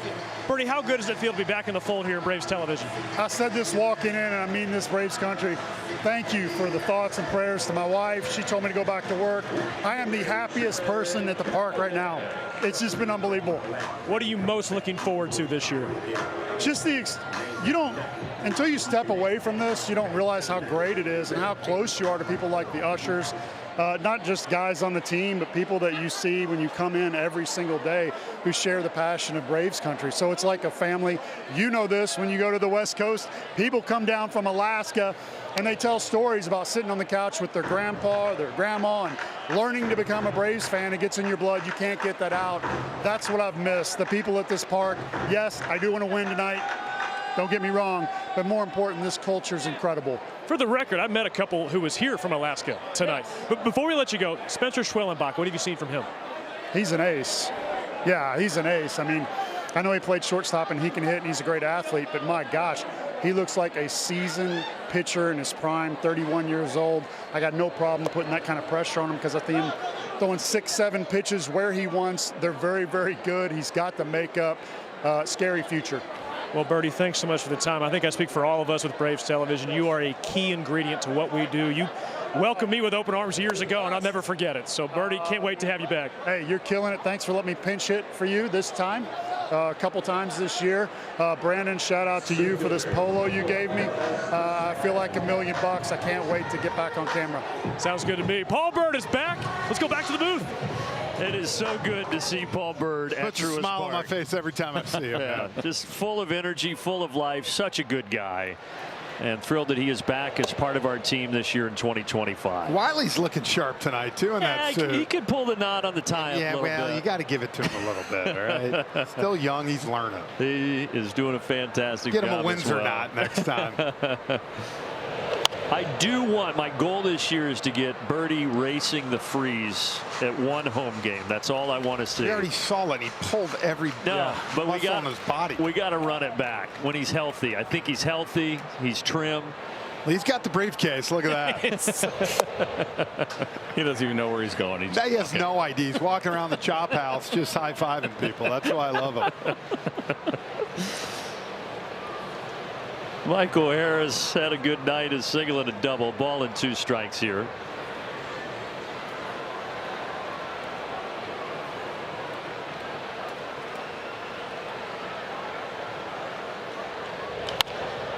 Out to left center. Myers back, and he will take it a couple steps in front of the track. Here's a quick word from Georgia Drive Chevy. The 2025 Trax, starting at $21,795. Chevrolet. Together, let's drive. Proud partner of the Atlanta Braves. Got to tell you a quick story, guys, with the Birdie. He's the best in the business. I do the All-Pro Dads at Buford. Birdie was coming to speak, right? We do it at 7:15 in the morning. What do you think happened? He was late. No, Birdie thought it was 7:15 at night. So he was late. 1,500 people there. I'm texting him, call him, go to voicemail, nothing. We had talked 30 minutes the night before. He'd tell me everything he's going to talk about. As he fouls it off, he's fired up. I told him, you know, kids have Chick-fil-A biscuits, and the buses take them, the whole deal. And I went back and looked. I never did say 7:15 a.m. I did not. But I just, when I said Chick-fil-A biscuits, everything right, I thought he figured. Figured he could connect those dots? Yeah, no Birdie. So you had to entertain everybody? I did, and you know, it was a train wreck, but Birdie's coming back next year. But we're up 3-0 going to the 7th.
Xfinity game break. Well, Spencer Schwellenbach pitching here in the bigs and trying to work his way back to the bigs. Spencer Strider, 5 1/3, did not give up a hit, struck out 8 on 75 pitches. How about that? That's a great sign. That number right there, especially the 75 pitches, pitching into the 6th inning, meaning he got up 6 times.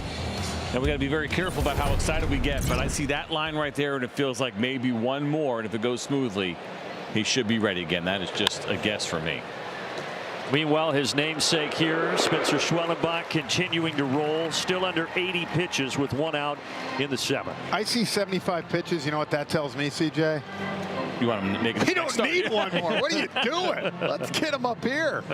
And I agree. I think the big thing is obviously the team has gotten off to a slow start, but we know what has happened, unfortunately, the last couple of years in not having the starters that you need going into the postseason. I get it. You got to get there first, but I do think they'll play it careful. Who knows? He may. I'm not saying he won't make his. No, I hear you. I just always go on the other thing. If you're going to throw him 85 pitches in AAA, yeah, why the heck not throw him 85 pitches up here? No, it's fair. That's a fair point.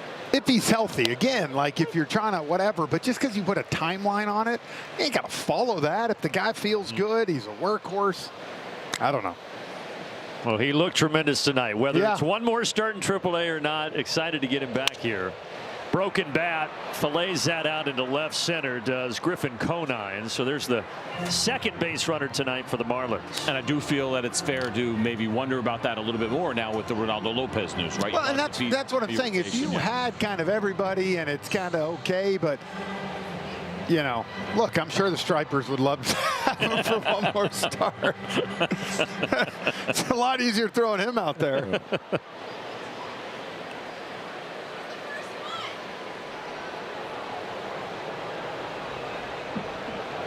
Hey, stay tuned for the stretch presented by Synovus. But before we get to the stretch, we will get a live version of God Bless America from the talented Timothy Miller.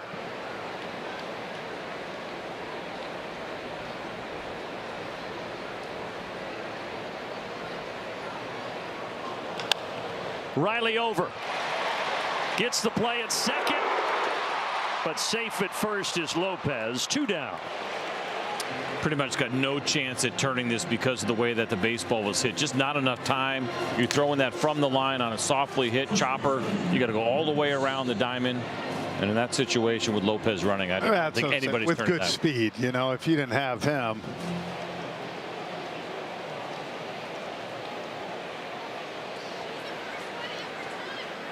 Braves defense really solid this year. Just 2 errors, one by Drake Baldwin, the catcher, and another by a pitcher. But the guys behind the pitcher's mound yet to make an error, and this is the 8th game of the season for Atlanta.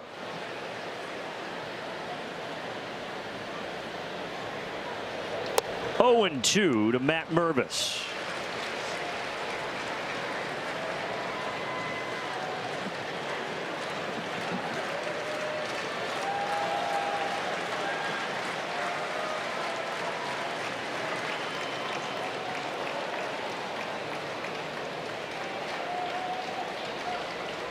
Two down 0-2 pitch from Schwellenbach.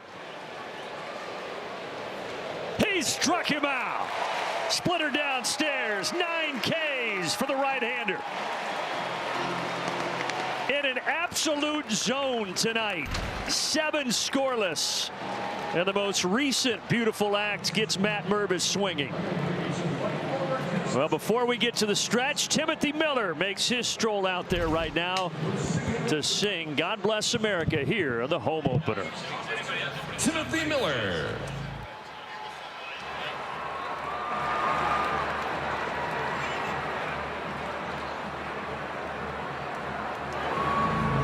While the storm clouds gather far across the sea, let us swear allegiance to a land that's free. Let us all be grateful for a land so fair as we raise our voices in a solemn prayer. God bless America, land that I love. Stand beside her and guide her through the night with a light from above. from the mountains to the prairies to the oceans white with foam. God bless America, my home, sweet home. God bless America, my home, sweet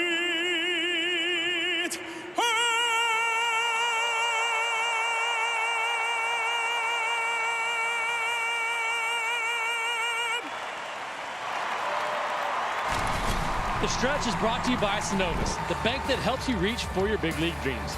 Get there with Synovus. Welcome into The Stretch, presented by Synovus. Ryan Klesko and Nick Green out here on our set outside in the Battery. Rhino, a home opener. We waited for this. We were glad to be back home, no doubt about that. Wipe that road trip right away from the memory, right? It feels good to be back home. It feels good to get off to a good start as well. But just to be back home feels so refreshing. Oh, yeah. I mean, just the off day. I was looking at their schedule, having that off day, getting home, getting relaxed, seeing their family, and just refreshing, start over like you were saying. So it's very important when you're going through that little small slump. Yeah, it's tough to go 0-7 on the road trip, come back home, know your fans are going to be here, and bring that energy back, and they've done a really good job of that. It started out with the Braves walk, and then Schwellenbach. He leads by example on the mound. He's absolutely brilliant tonight. He's throwing all the pitches in every part of the zone. He's spinning the splits down, fastballs up the zone, the cutter and the slider. He's making guys look ridiculous tonight. I mean, that's what we've seen in the past. It's kind of what we felt like he might do against this Marlins team, but he did not let down tonight. Just absolutely wonderful tonight. Great start for the Braves. Let's get you back to Braves baseball after a quick word from our friends at Synovus. Will I have the money to send my kid to college? Order for Synovus? Are you Synovus? Yes. I do have a few questions. A solid financial future doesn't happen by chance. Let's talk about your potential today.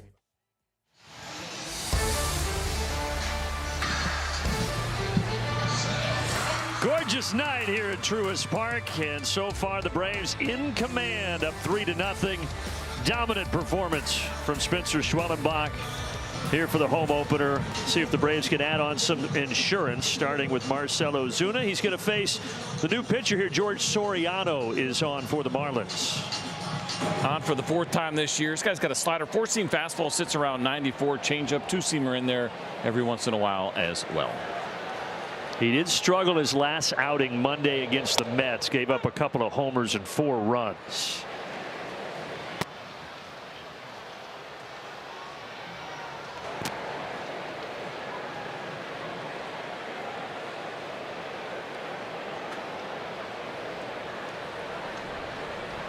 Marcell Ozuna hits it high in the air out to left center field. It's still going. Track,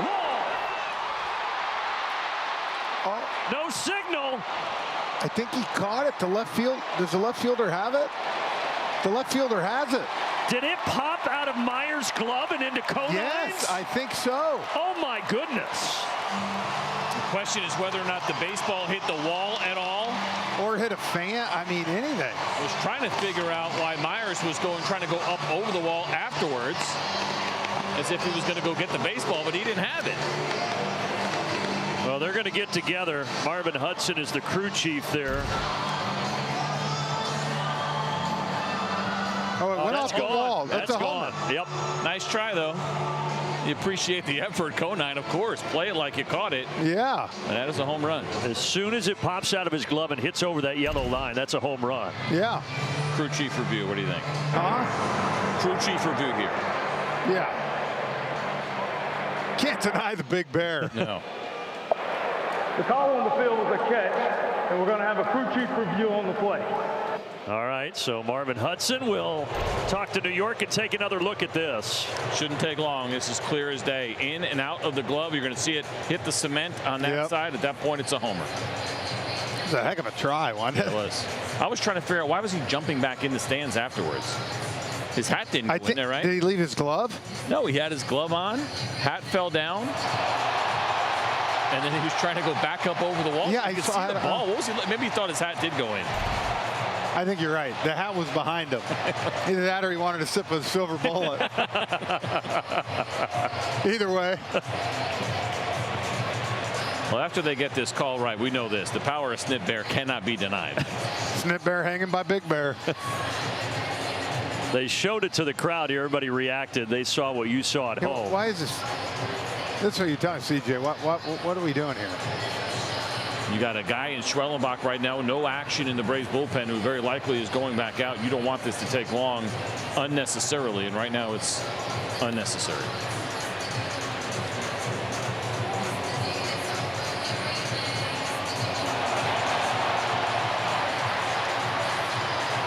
And the other part of this, the umpires are looking up at the big board right now and seeing it as well. They know. Yeah.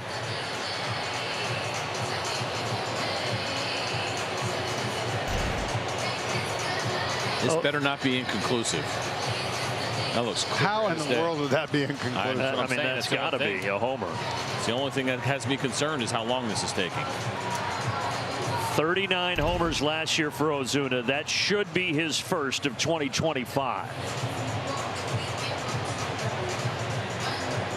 Way too long.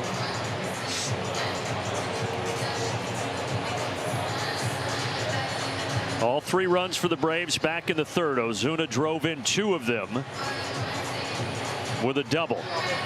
And he's thinking the same thing. What's taking this long? There's no interference there, right? You had nothing with the fan that was over the yellow line. Wow. Every second goes by gets me more concerned.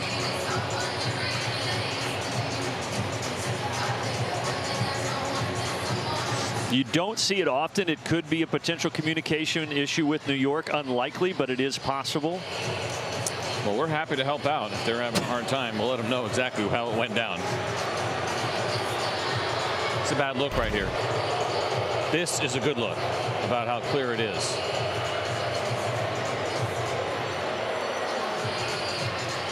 I think Marvin Hudson is getting the verdict right now. You can clearly see the ball bounce out of his glove and off that concrete. Now here we go. After review, the call on the field is overturned. It is a home run. All right. And it's a big fly for the Big Bear. His first of the season, and it's 4-0.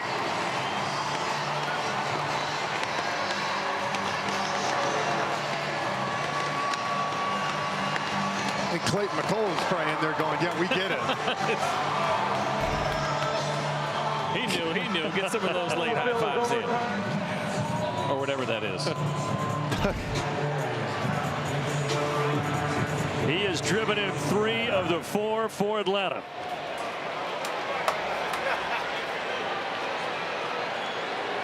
So Soriano rough for this reliever. I mentioned he gave up a couple of homers his last time out. Now he gives up a big fly there to Marcell Ozuna.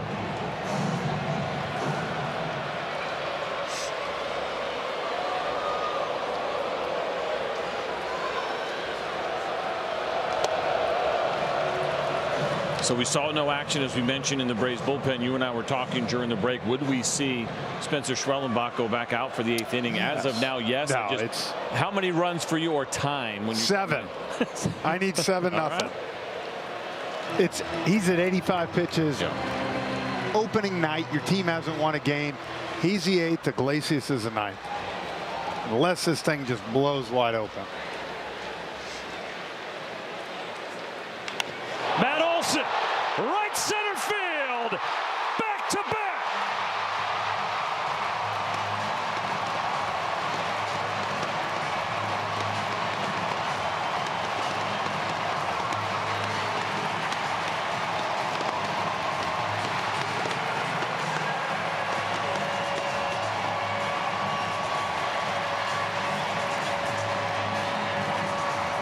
One step closer to what you were talking about, Frenchie. 2 more to go here to maybe give you that breathing room that you're looking for. But how about Matt Olson all over that heater we've been talking about tonight? Yeah, it's pretty. When he gets full extension like that and is on time. No doubter. How about the idea of, if you're scuffing a little bit, going after a 3-0 fastball? I love it. Absolutely. Coming into tonight, Ozuna, Olsen, and Riley were 0 for 19 combined from the 7th inning on. They are changing that narrative here this evening. Backing up Edwards. There's your first out in the bottom of the 7th.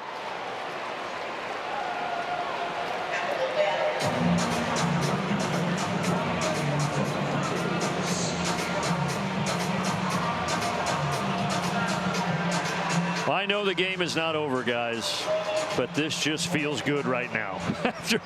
That was a long road trip. And it feels familiar, right? A lot of what we have seen, especially going back 2 years ago when this team was in control. And last year they battled through it, but had their moments of seeing what this offense is capable of. And it's just therapeutic. Sellout crowd. They've been live all night here at Truist Park. How do you think that guy feels right there? Tim Hires, new hitting coach here for the Braves, comes with high accolades, winning a World Series with Boston, another one with the Rangers, highly respected around the league. And no doubt he's probably feeling it a little bit with the slow start, some of the struggles with runners in scoring position. Let me see more of that. That's what he's saying right there. That's good coaching. De La Cruz has had a good night. Right field Stowers over. That's the first time that De La Cruz has been retired. A quick word now from Zaxby's. Southern fried chicken or shrimp? Why not both? Who's got the sauce? Zaxby's.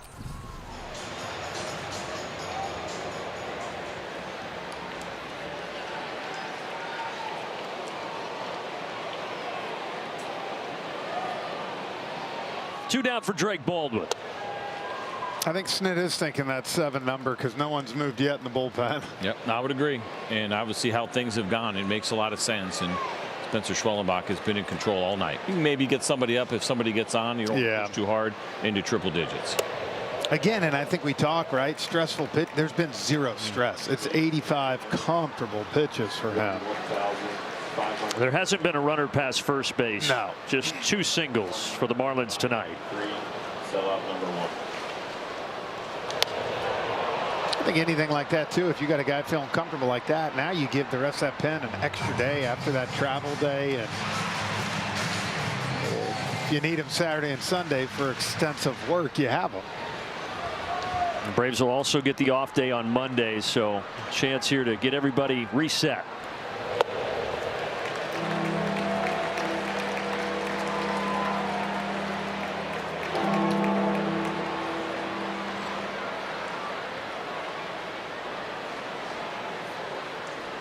Hitters count. Soriano with a 3-1 pitch.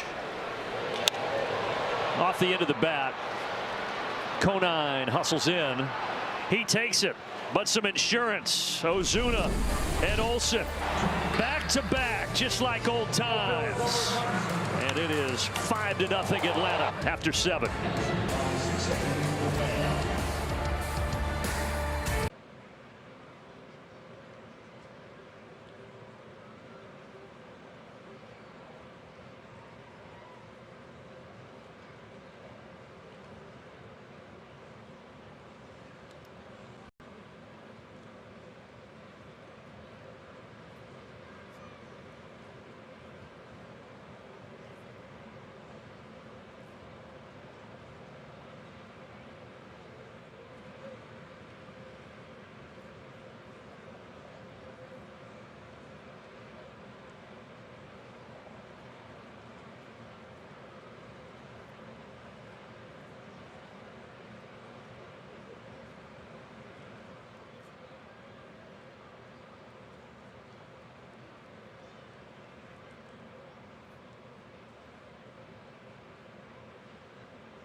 Indeed, Spencer Schwellenbach will toe the rubber in the 8th inning.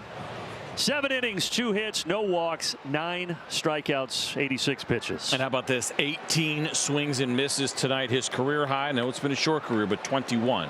So just 3 whiffs away from at least tying that career high. This is turning out to be a really special night for Yeah, let's Spencer break Schwellenbach. it. Let's get 4 here. Well, when he faced the Marlins August 2nd of last year, he struck out 10 with no walks. And he's a strikeout away from matching that. There's another one on the swing and miss. 2 more, Frenchie, 2 more. No, we want 3. We want to break the record, man. We don't want to tie it. Liam Hicks with another swing and a miss. Bring it again. Some frozen pizza. He broke up the perfect game back in the 5th at Hicks.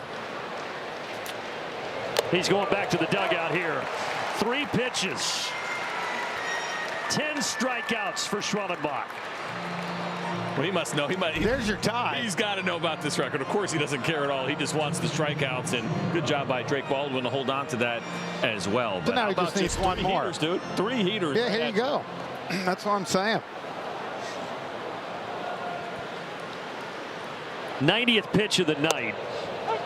Everything is just working for Schwellenbach. That's just CJ. Even if he's at 96, 97, would you let him go back out? That's a good question, man. Let's talk about when we get there. There it is, new record. There you go. He's blowing by the record. Here comes 23 right here. Little slide piece. Bride has already struck out twice. Both times on sliders. You think Cranny's telling him, I'm just going to stay out of the way right here. 0-2. And buries a splitter. With that last strikeout, Spencer Schwellenbach has recorded his 3rd career double-digit strikeout game in his 1st this season.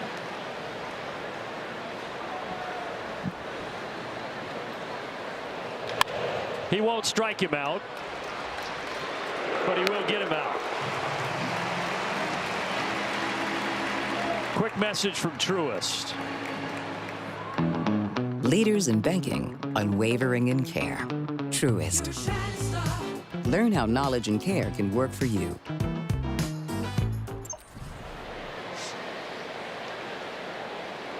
Third baseman Graham Pauley now.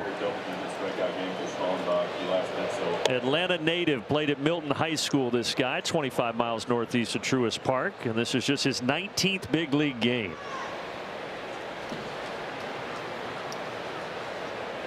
Bet he left some tickets tonight. Yes. He's playing for free. Xavier Curry, one of their relievers, an Atlanta guy as well. He also has a big contingent here.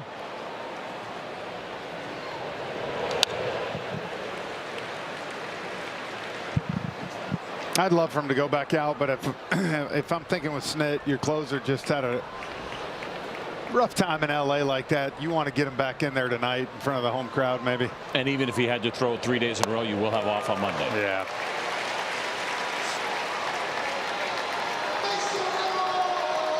Well, they were talking about it. Looks like somebody is starting to get up down in that Braves bullpen. Yeah, Dylan Lee. He can sit down right here before he even throws a pitch. Schwellenbach trying to finish off the night. 2 down, 2-2 pitch. Full count. Let it eat right here. Got to. You're going right at him, and you're okay with the result. You just want it in the zone. Here's the payoff.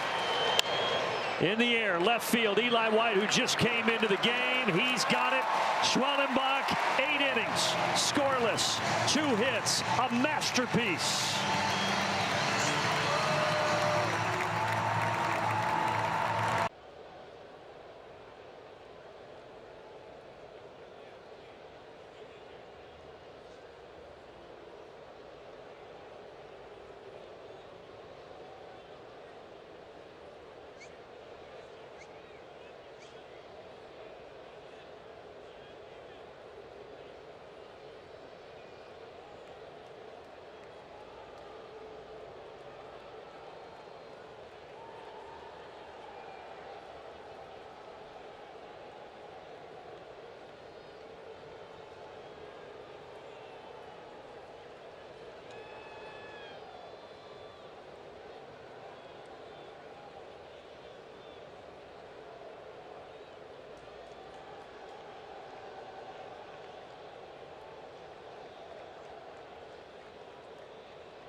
Atlanta Braves baseball is brought to you by Toyota. Visit your local Toyota dealer today. Toyota, let's go places. By the Georgia Lottery, today could be the day. And by Yellowwood, if it doesn't have this yellow tag, you don't want it.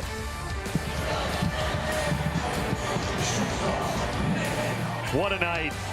Those hugs and those handshakes, well deserved. 10 strikeouts, 8 innings of scoreless ball for Schwellenbach, and he has the Braves set up in position A for their first win of the season. What an outing. It was amazing. I mean, we expect him to be good now every time he goes out, but to expect that, and it's asking a lot, man. My goodness. He delivered. So you combine that with the outing in San Diego.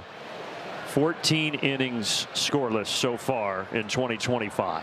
Again, look at that. 99 pitches, 73 strikes. Even Frenchie can figure that out. Almost 73%. That's just a bit under 73%. About 72-7. Yeah. Lou Albert Arias is in now. Second game for him as he will try to keep it 5-0. 24-year-old from Venezuela. And this is just his second Major League Baseball appearance. He debuted against the Mets in their last series. Fastball sits around 94 miles an hour to go along with the slider and the changeup. He used his slider a ton in that first outing. 60% usage on the slider. Misses 4 straight to Allen. Hey fans, catch student athletes from D1 programs at historically black colleges and universities in Atlanta for the HBCU Swingman Classic at Truist Park. It's around the All-Star Game on July 11th. For more info, visit allstargame.com.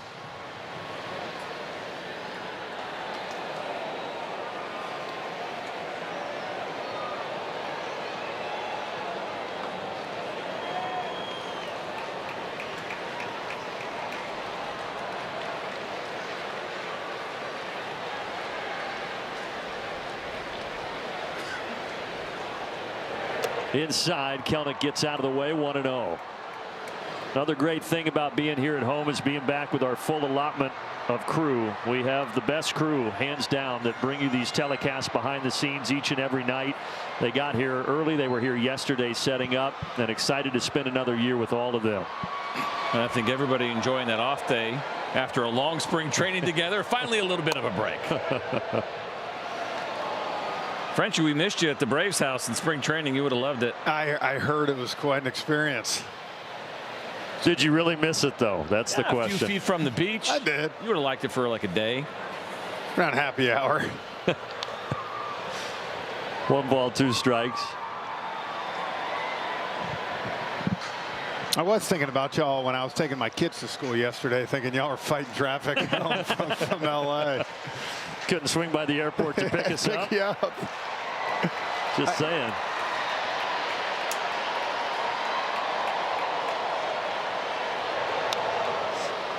Kelnick fouls off a changeup. He is 0 for 3 tonight.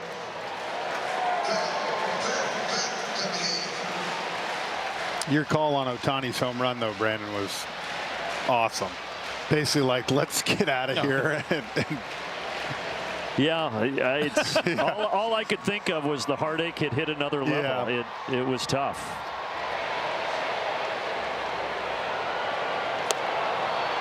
But seeing what is happening tonight, and look, the Braves, we get it. They have more talent than the Marlins. A lot of people say they should beat them. It's a big league club. It's a club that has started 4-3, but right now, the Braves comfortably up 5-0. Yeah, they've looked good, obviously, behind Spencer Schwellenbach. Some really good swings here tonight. I had a couple of people text me about that home run call as well, and they said, hey, epic layout by you. I was like, yeah, it's because I turned my mic off. It was I was done. That was tough to watch, but you bounce back. You were packed up on the bus right when he hit it. Everybody just on that plane was thinking, get us home, get us home. And finally, here we are.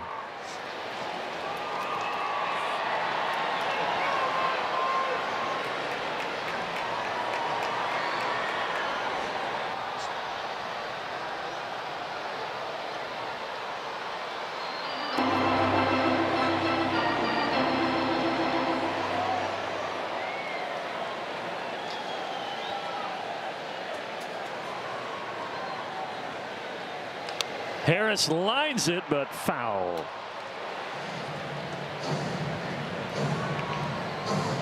He's seeing the ball well tonight. He scorched that double in the first, the single in the third as well.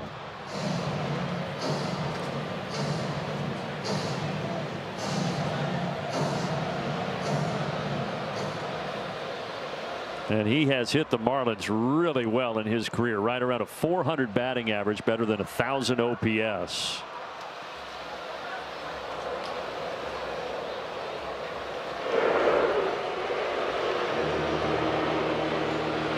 With 2 more righties set to start the rest of this Marlins series, this is probably what the lineup will look like, having Michael at the very top. And I had wondered about whether or not Marcell was going to hit second again, but Ozzie tonight, and so far the way things have gone, that's probably how it's going to stay.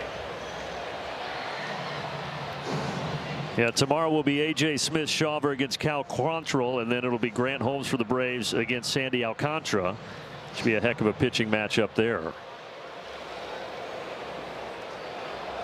You almost forget about him because of the, Tommy John and missing the year, but one of the best in the game. Yeah, he is back and looking pretty good.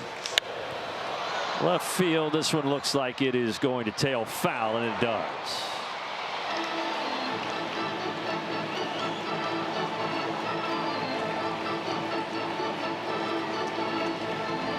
Yeah, 22 Cy Young winner, Sandy Alcantara, before the injury. He'll be a deadline name this year, very likely. Yeah. He's got another year left, plus an option after this one, a pretty affordable contract. The Marlins obviously in a pretty deep rebuild. They'll be getting a lot of calls on Sandy Alcantara.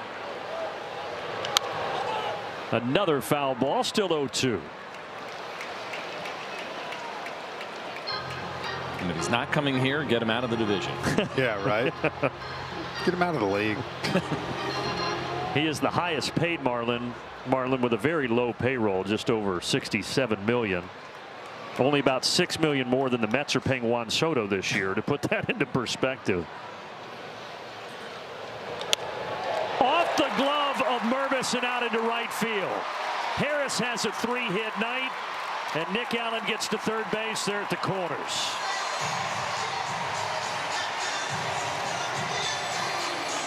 Well, he's hit the slider, he's hit a sweeper, and now here he is hitting a changeup. Michael is locked, and that's a good pitch. Yeah. Bottom or maybe just below the zone. Good job by Allen here. Watch him cut the bag, push the envelope first to third, set your next man up with a chance to get a sac fly. And that next man up is Ozzie Albies.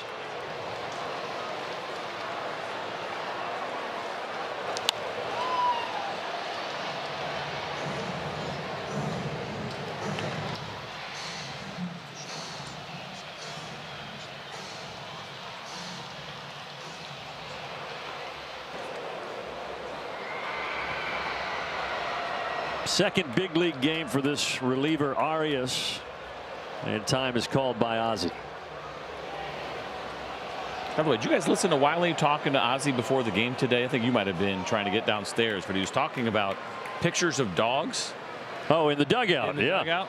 How awesome is that? Those are his dogs? Yes. That's amazing. He's got about 150 of them. Liner RBI for Ozzie Albies. 6-0 Atlanta.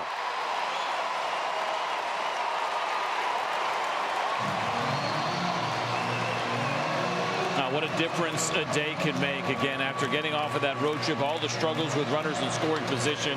We have seen excellent at-bats tonight, and Ozzie is the latest again on a really good pitch. And you see him standing there worried that might have got caught, and luckily it did not. Well, a good piece right there. You try to pull that, it's a rollover, you swing and miss. He tried to shoot it that other way, and a good approach really by the whole team tonight offensively. 12 hits. This guy had a homer his last time up.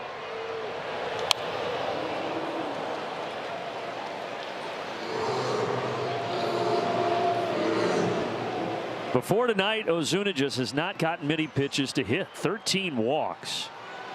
The major league record through the first 7 games of a season for any player is 14, so that puts that into perspective. Was it Barry Bonds? I actually don't know who it is, Frenchie. Thanks for putting me on the spot. It would make sense, No, right? It would, yes. I know who can figure it out, though. The man in the middle. within 30 seconds. I feel like me and Hal are competing right now. You said the first, 7 games of a season? I think Hal says it's Gary Sheffield. Yeah. Yeah. That'd be my second guess. I have no idea. Ozuna out to left. Will Harris try to score? No. They will hold him, and the bases are loaded. I think that's smart here. You're up by 6 right now. You don't want to run into an out at home. You'd love to see the Braves open this thing up even more. And there goes Marcell going down and getting that slider. Yeah, that belt backed up on him right into Marcell's bat.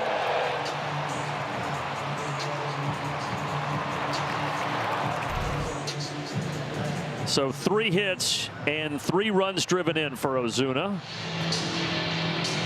Take a Destin Fort Walton Beach, Florida trip around the bases right now. Back-to-back homers. Last inning, Ozuna first, and then behind him, Matt Olson. Yeah, Ozuna with the sky-high homer. Then we had to wait, and then, of course, Matt was a line shot just left of the chop house.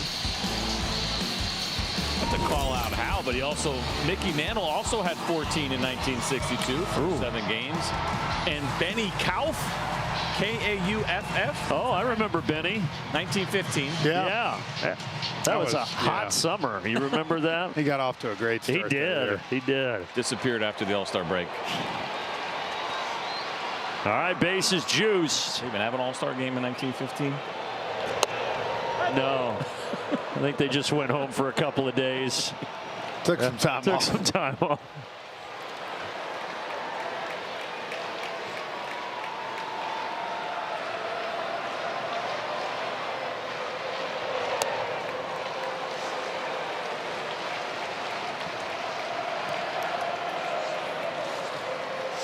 Matt Olson with a chance to bust this thing wide open here in the bottom of the 8th inning. Center field, that'll drop. 1 is in.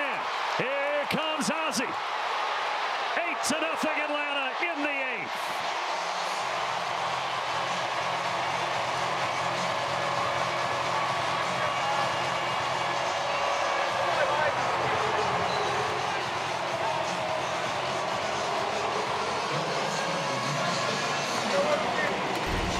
Boys aren't leaving anything to chance tonight.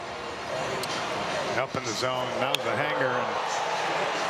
And again, you might say even at 5-0, this game was pretty in hand for the Braves. But all these little hits like this, a lot of frustration letting out. A lot of good vibes going through that dugout right now. Look at all those smiles. That's a nice little reminder for this group about how good they are. Not that they forgot, but when you don't see the results, I think even the greatest of players, once in a while, you can start to get a little frustrated. You want to get those few out of the way, and the Braves have done that tonight. Right here, you want to talk about putting a cherry on top. Gapper, home run, something to...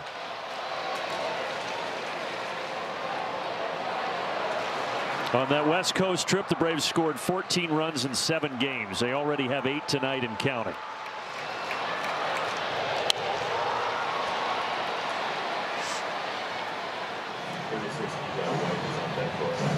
Well, the Dodgers finally lost.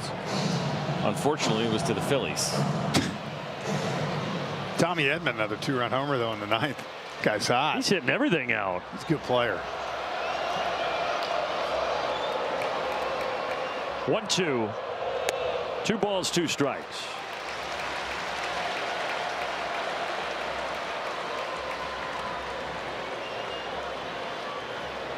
And the Cubs beat the Padres, so there are no more unbeaten teams in Major League Baseball. Riley rips it. Drops in front of Conine. Come on home, Marcell. 9-0.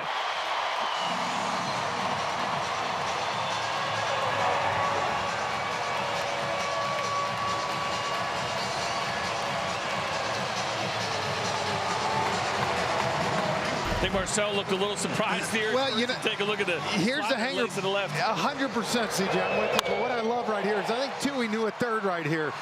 Riley needed something like this. Need another RBI. Get you 2 on the night with 2 singles, 1 to right, 1 to left. I like that by him. Good call by Toohey over there at third.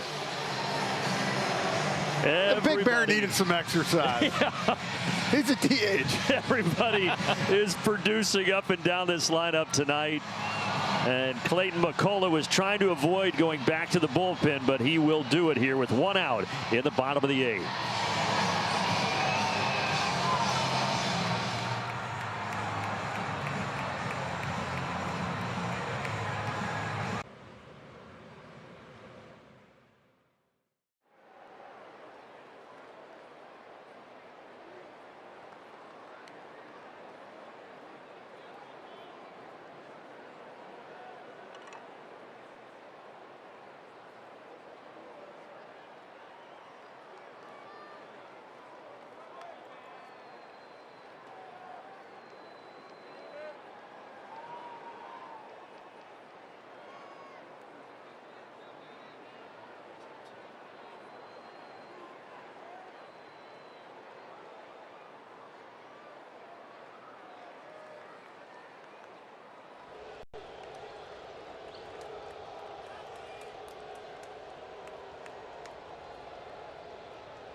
Well, Clayton McCullough is waving the white flag. He's going to bring in a young position player here, Javier Sanoa. 21st Major League game, first time that he has pitched in the bigs. Yeah, these could be a little bit of fun for guys. Obviously, you're going to be on the losing end, and so that part of it is not great. But some guys have a little bit more fun with this than others, and hopefully a good opportunity for Eli White to take advantage. First pitch, White sees. He hits to right center and into the mitt of Myers. Hey, he's going to throw a slider about mid-60s, and he's got a heater at the low 70s that he can sink and cut. Yeah, you got to keep your weight back on that back foot. Hey, you know what? Drake Baldwin, that's your chance right here. Go yard. Finish in the chop house. He has come so close, has Baldwin, 3 times to a homer. But not yet. Does it mean any less for you as a big league hitter? Heck no, you take every one of them. Get my run differential up a little more. How about a long look into the umpire for not getting off from a position play? I like it. Dead serious with that look. Ooh, Baldwin wanted it. Dropped from 66 to 62 with a changeup. Yep. That's tough. A little movement. Ooh. He is swinging out of his shoes. Yes, he is. But now there's 2 straight. You got to put it in play. This is a nightmare here if you're a hitter.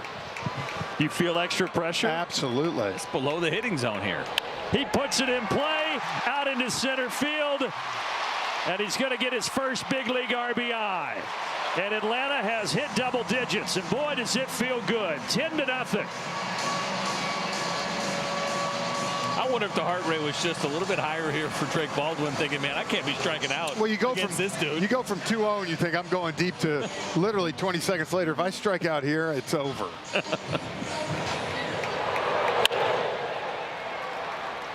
So congratulations to Drake Baldwin. First run driven in. And now Nick Allen. The Braves have batted around. This all started earlier this inning with an Allen walk. He got underneath it. Conine over, he's got it, but the Braves have 5 in the 8th. After such a tough trip out to San Diego and Los Angeles, nothing like some home cooking to bring those smiles back to the faces of the Atlanta Braves.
Atlanta Braves baseball is brought to you by Ford. Visit your local Ford dealer, proud sponsor of the Atlanta Braves. By Xfinity, stream the biggest moments from the best seat in the house with Xfinity. And by Delta Airlines, keep climbing. On to the 9th inning with Atlanta dominating the Marlins 10-0. 10 runs on 16 hits. So Schwellenbach went 8 wonderful innings, and now Aaron Bummer will try to finish off the Marlins. Third game of the season here for the left-hander, who's got that great movement with the two-seam fastball to pair with his sweeper. Line drive, though. He does give up a hit here to Myers to start the 9th.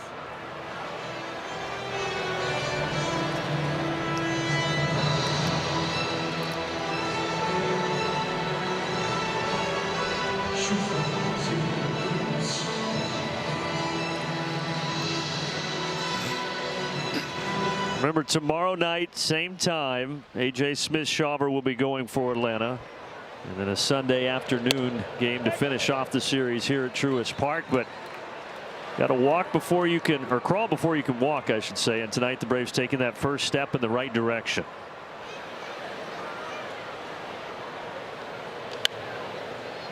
Is that where the position player comes in and lets guys know it's not that hard? Yeah, absolutely. Especially generating a swing and miss in there. You know, really good contact hitter. And you get Alcantara, stay in your lane, pal. Might be running the pitchers meeting tomorrow. Well, Tim Hires, new hitting coach. He wasn't here last year for Snitbear, but he knows, like, Snitbear is back in the dugout and the bats are back and alive. He's saying we're packing that in my bag. The new hitting coach is getting familiar with Snitbear in the dugout. He's asking the same question everybody else is asking. How come he was not in LA and San Diego?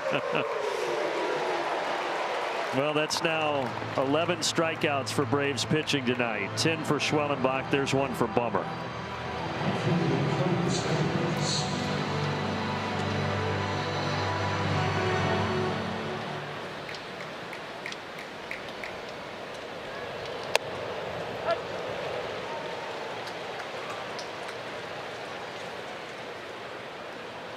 Kyle Stowers is 0 for 3 tonight.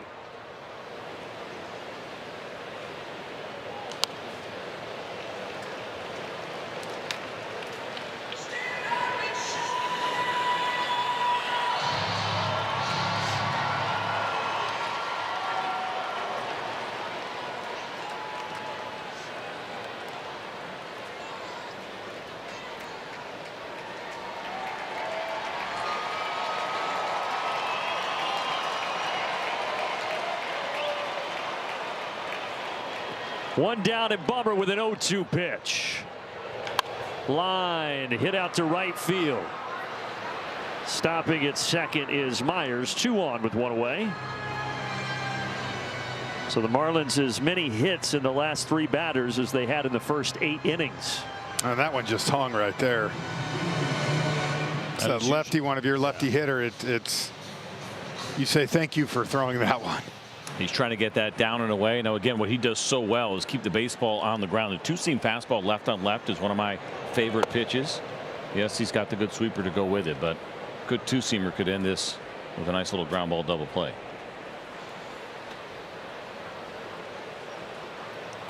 Left fielder Griffin Conine. Sunday was a big day for the Conine family. Dad Jeff was inducted into the Marlins Hall of Fame, and then Griffin hit a homer to tie the game against Pittsburgh, and they would go on to win it 3-2.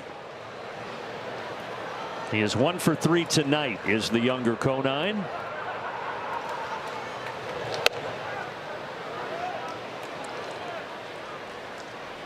Pretty cool honor for his dad. That was the inaugural Hall of Fame class for the Marlins. Luis Castillo and then the managers Jim Leyland and Jack McKeon also went in. 3-1.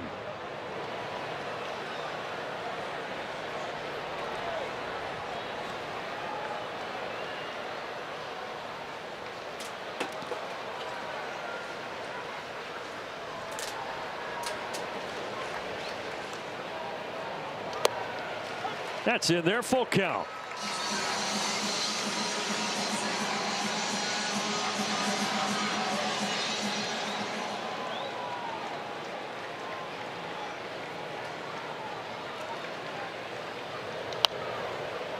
What Schwellenbach did tonight, though, to really help reset that Braves bullpen. Thing of beauty, going 8 innings, 99 pitches. Like Frenchie said, right, it's back-to-back days because of the off day yesterday after a little bit of a rough one there to finish out the road trip, and this bullpen is going to be asked to take on some innings here early on, especially when you get to the back end of the rotation. Called strike at the knees. Down goes Conine. 2 away in the 9th. Good bounce back after falling behind. Front door breaking ball. Conine didn't like it, but it looks like it catches that inside corner. He just probably looked worse. Drake Baldwin was set up away, and he kind of spun it back. But again, close, too close to take 3-2.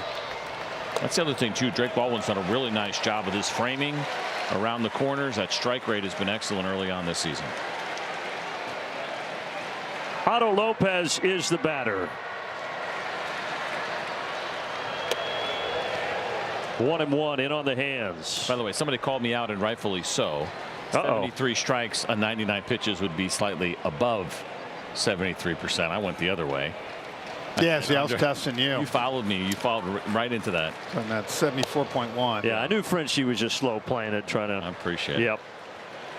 Instead of saving me and calling me out on my mistake. Yeah, we're not going to do that. We're team up here. News team assemble. 2-1. Grounded to second.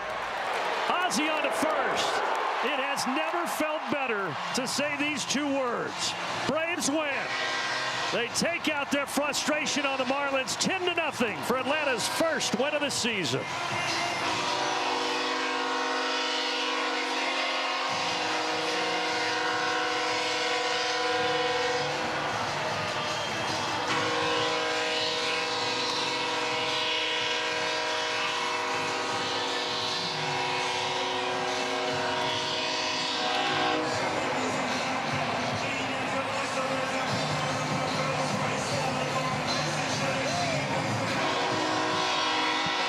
With final thoughts from CJ and Frenchie in a moment.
Atlanta Braves baseball is brought to you by Destin Fort Walton Beach, Florida.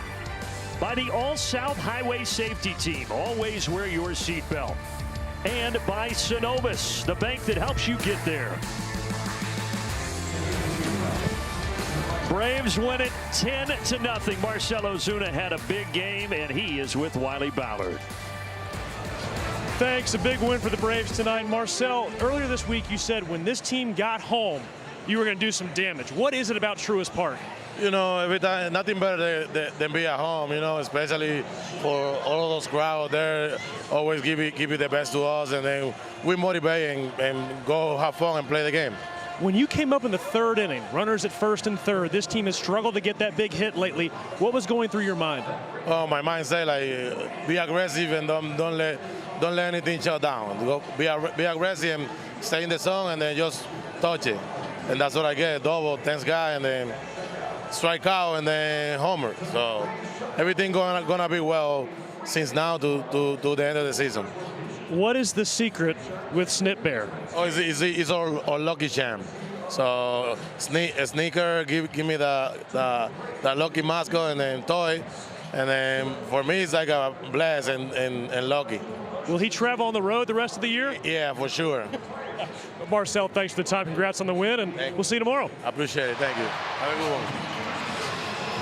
Wiley handing Snit Bear to Marcell Ozuna is the highlight of the night. 10-0. Brandon Gaudin, C.J. Nitkowski, and Jeff Francoeur. This was like a therapy session for Braves country. Tonight just felt really good. Everything went right. A little concerned that Wiley was touching Snit Bear. Hopefully that's not going to be any bad vibes at all. But obviously Spencer Schwellenbach, I mean, he was absolutely amazing tonight. To think that he would go 8 innings, shut down this Marlins offense at a time when the bullpen probably needed a little bit of room and break.